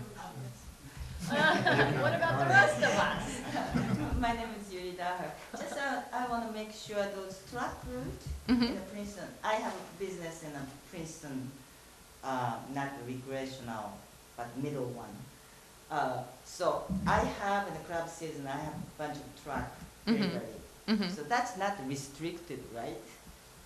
No. Okay. Sorry. So the idea is to recognize that need for that and make sure that that's being accommodated, and that we're not exasperating or creating incompatibility. You know, Okay. I don't want to. I wanna make sure. Yeah, we don't want to Because put. I'm in a big trouble. Right. And then also, just I want to mention, as you know, that Pier Point Harbor is the third largest fishing Mm-hmm.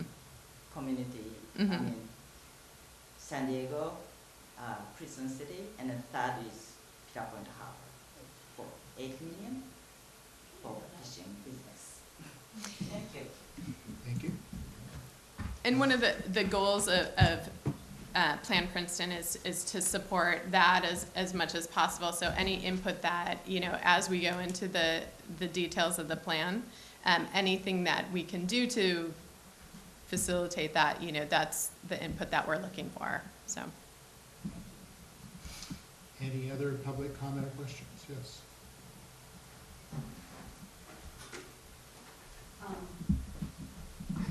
Marcia Yates, Moss Beach. I'm just wondering, how does this preferred plan take into consideration what is going to be going on with the big wave? I mean, you kind of just mentioned that you knew the project was going on, but how are you incorporating that into this plan? You want to talk about it?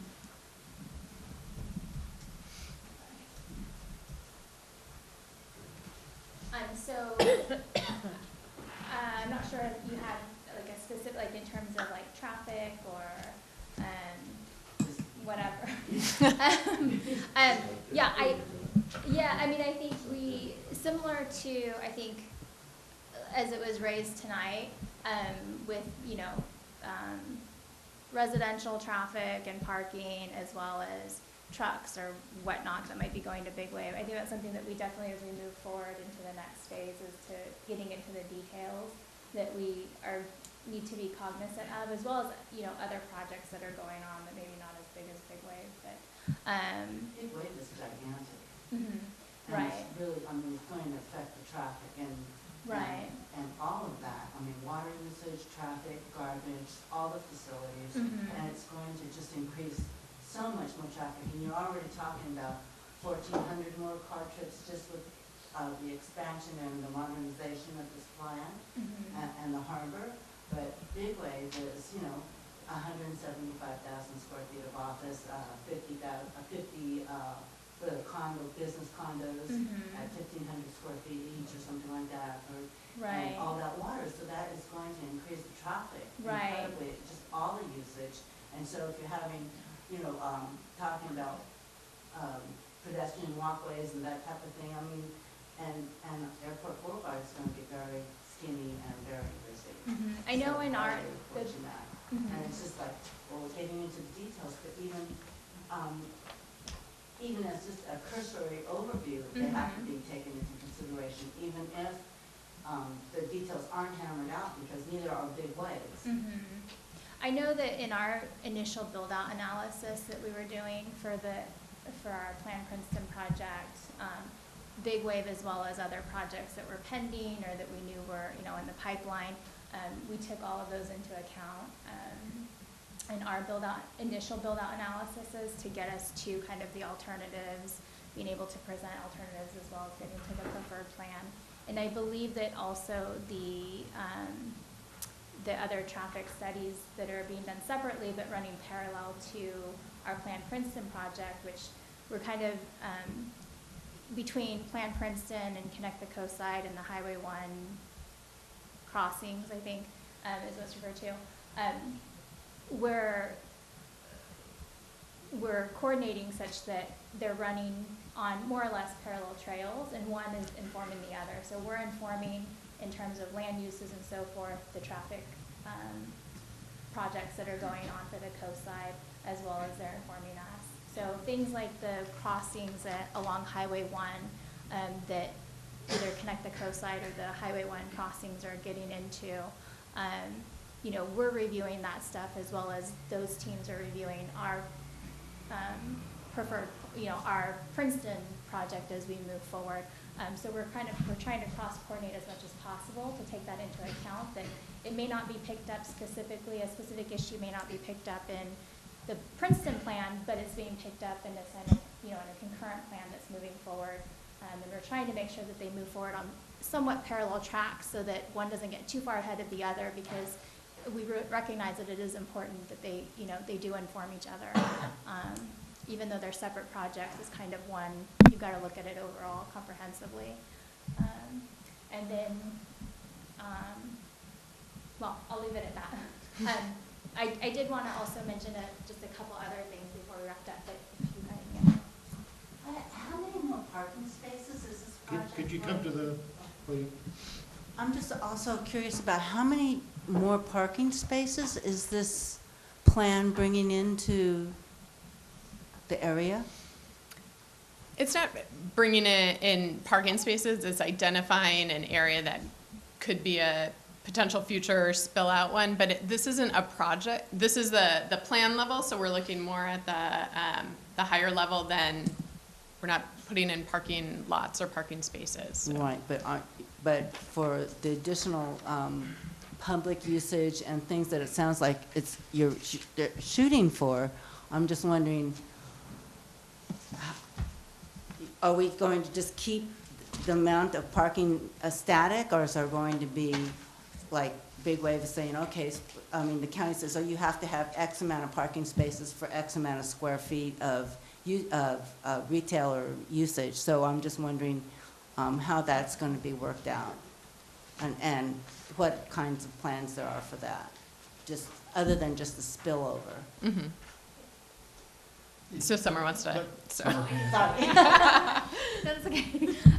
So to address your question there, I guess first, just with our existing zoning regulations, any new development requires to provide so much on-site parking based on the type of use, and you know, if it's a restaurant, it's per seating count, or if it's an office building, it's per square footage. So it's, you know, they've got different ratios for that, and you need to provide it on-site. So such as like the Big Wave project, you know, they had so much parking that they had to provide, and a portion of that also needed to be provided for coastal access for the public during certain hours during the day. And then with our Princeton plan, what we're trying, the goal is, like Martha had mentioned, it's not necessarily creating new parking lots, given, you know, there is just those constraints of limited space in the area available for that type of thing, but identifying like the recreational spillover parking, and also, as we mentioned before,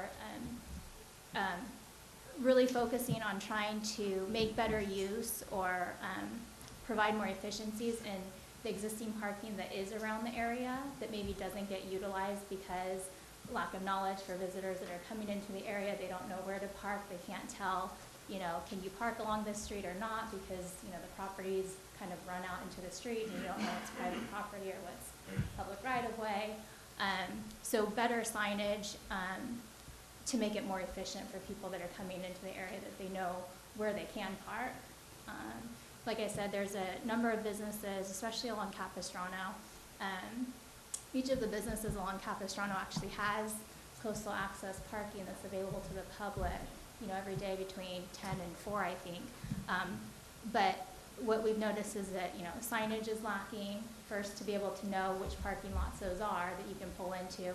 And then once you get into the parking lot, even if you're in there, signage isn't always clear, you know, the wording is faded. You don't know what, you know, there's a placard, but it doesn't say anything. So improving those, making those types of improvements to better improve the parking in the area versus necessarily, you know, having the opportunity to find more land to actually provide more additional parking than what's already there.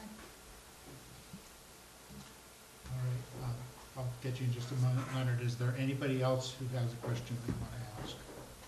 All right, you're up.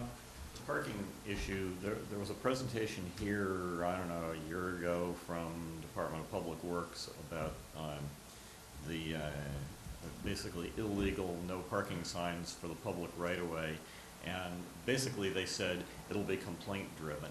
No, it doesn't work that way. The county needs to very aggressively go out and get rid of all of the illegal no parking signs, and I would say that 95% of the no parking signs on Princeton Avenue are illegal.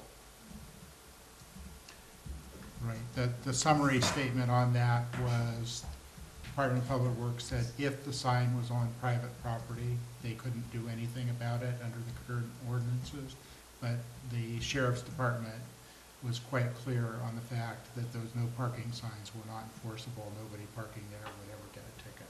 So I understand the issue you're raising, Leonard, but I'm just saying it would require an ordinance change. But visitors don't know that, and therefore the parking is not available except to the locals that know that. And it just doesn't work. The county could at least go bag the signs, or, you know, as far as I'm concerned, I'll buy the spray paint for them. Or put up a sign saying disregard the no parking sign. Yeah, yeah. We did get the no parking signs removed at the end of West Point. It's coastal access parking. It's a start.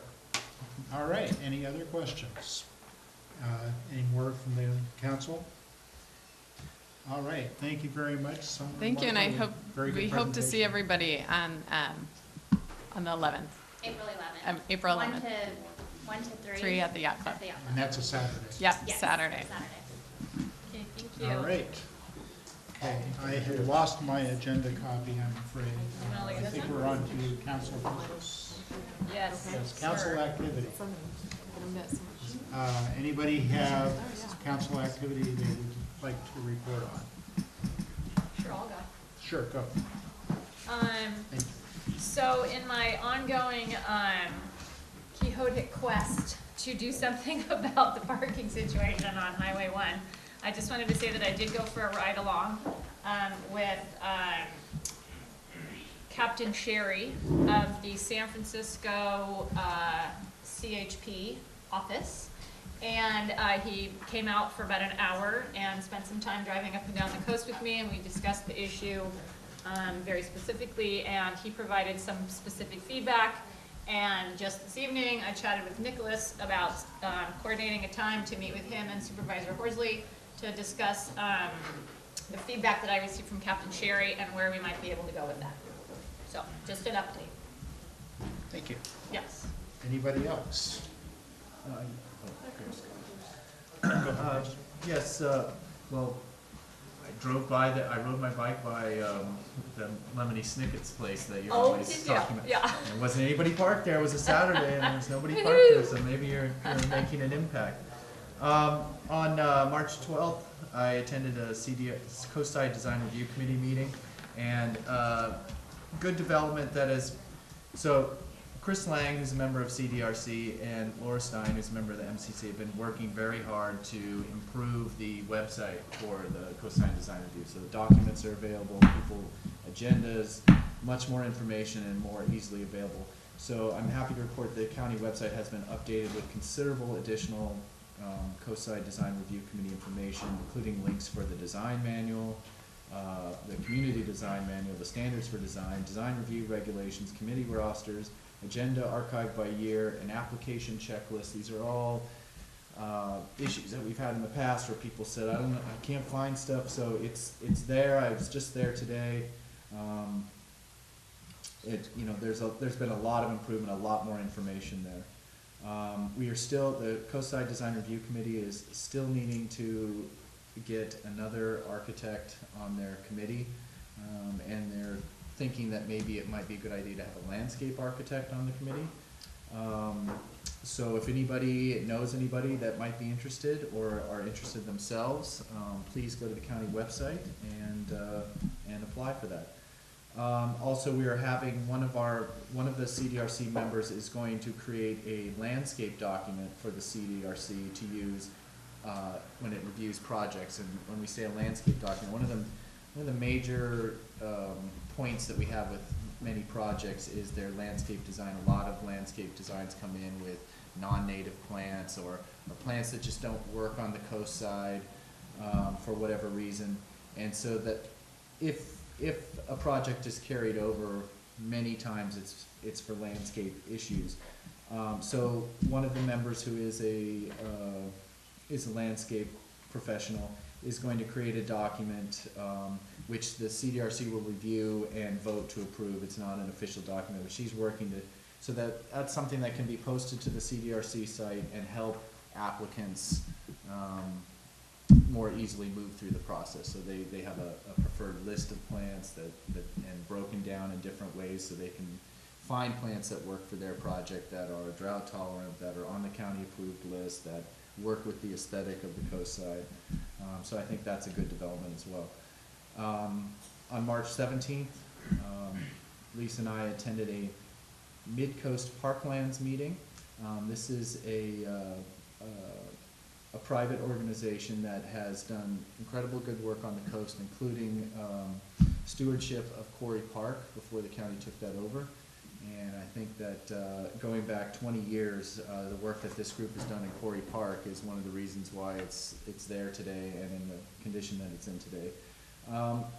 The MPL was meeting, for one, in my opinion, they're now kind of looking for revising their mission a little bit. Their mission had been specifically focused on Quarry Park, but now that is safely and securely in county hands, they're kind of a group looking for a mission, and so they were kind of having a brainstorming session of where does Midcoast Parklands fit into the mix now. County Parks Director Marlene Finley was there, and there was some good discussion of what MPL wants to do in the future. I'm not a member of MPL, so I don't want to speak for them, but one comment that I had for them is that there's a lot of people that want to volunteer for park-related activities on the coast side, but it's sometimes hard to figure out where you want to go. And so if the MPL expanded their radius to include all of the mid-coast and was kind of an organizational entity where people could know that they could go to MPL, and there's we talked about maybe having on their board a board member from each of the 5 mid-coast communities or a subcommittees in that way. And so people that were interested in volunteering or helping out could go to the MPL and be directed to a contact person or organization within their own community, because I know there's a lot of people that want to do stuff in their community, but they're just not sure how to engage. So so that was so they will be meeting again in the future. Nothing was decided at this meeting, but kind of a reinvigoration of the MPL and looking forward to what they're going to do. Lisa, do you have anything to add to that? Yes, so the Midcoast Parklands has, I don't know if it's in their bylaws or somehow it's set up that there's an MCC rep on that board. And it was Laura as of 3 years ago. And it has been passed off to you. Oh, it has? Accept It's been yes. officially passed? That's what that was. You going to that meeting. So you seem like a dedicated person. I think everybody all around would be pleased. I don't suppose there's any objections. I don't object. Okay, if you will accept the mantle, you may carry it.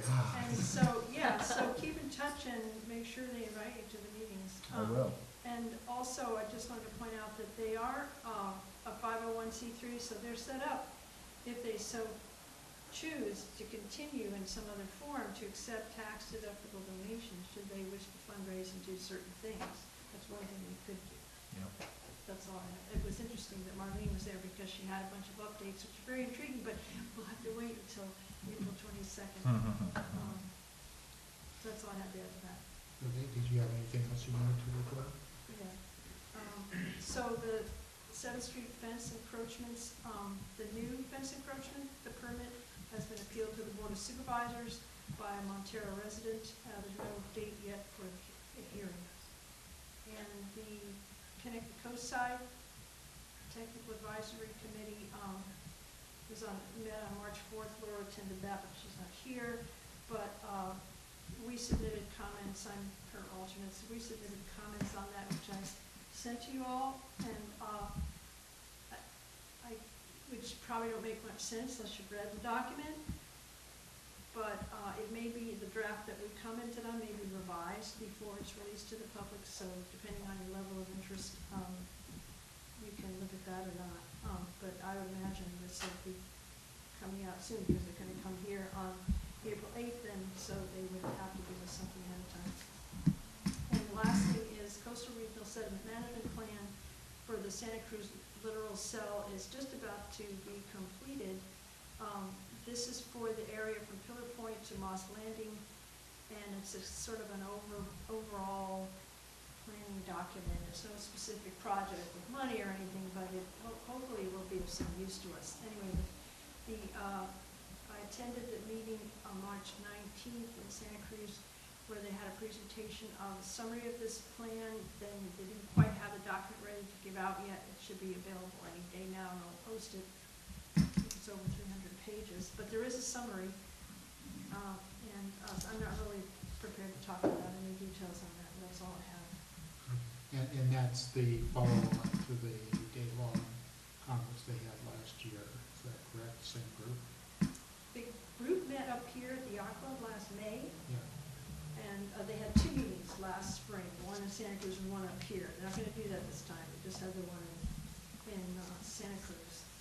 But this is the output of that This is same the working report. group. This is the report. So it's pretty much winding up. Great. Hopefully that will get the Corps of Engineers involved. Well, they're all meeting. They're a part of this. I know. So, yeah. Dan, do you have anything you want to report on?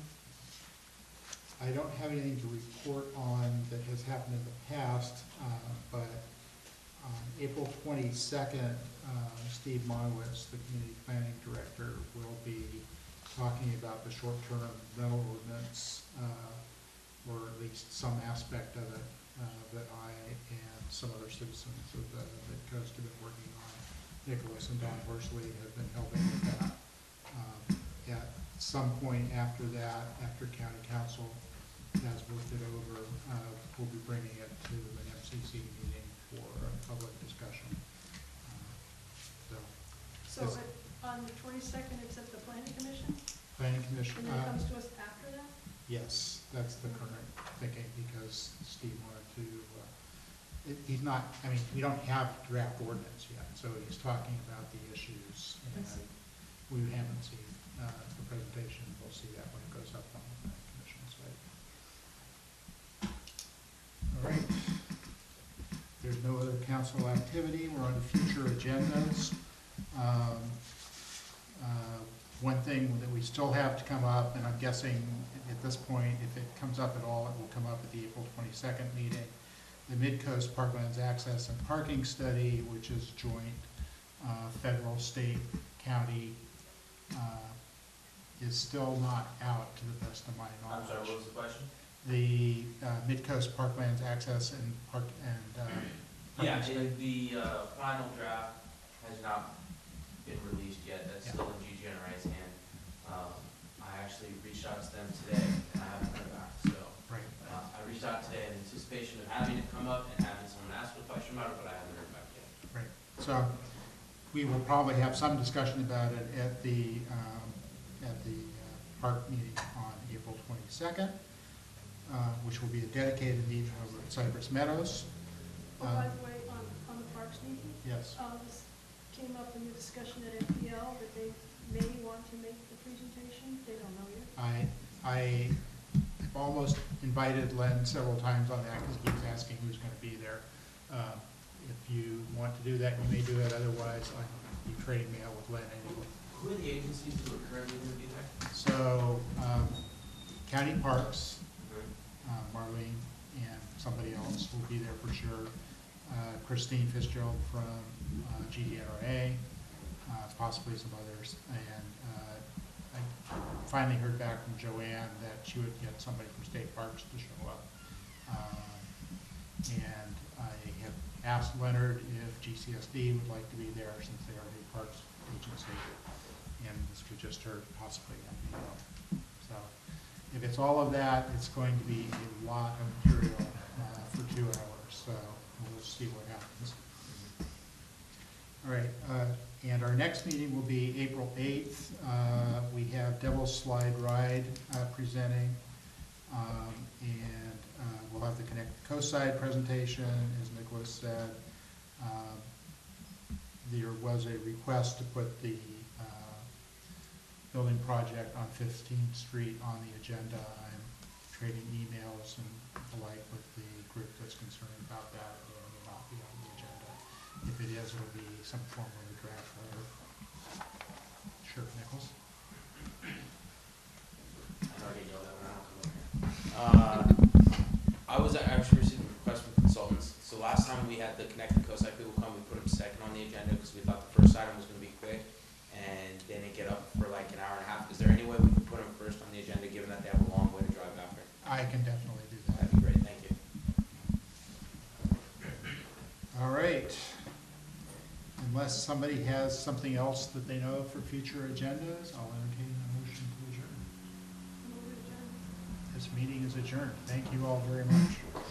Thanks, everybody, for coming.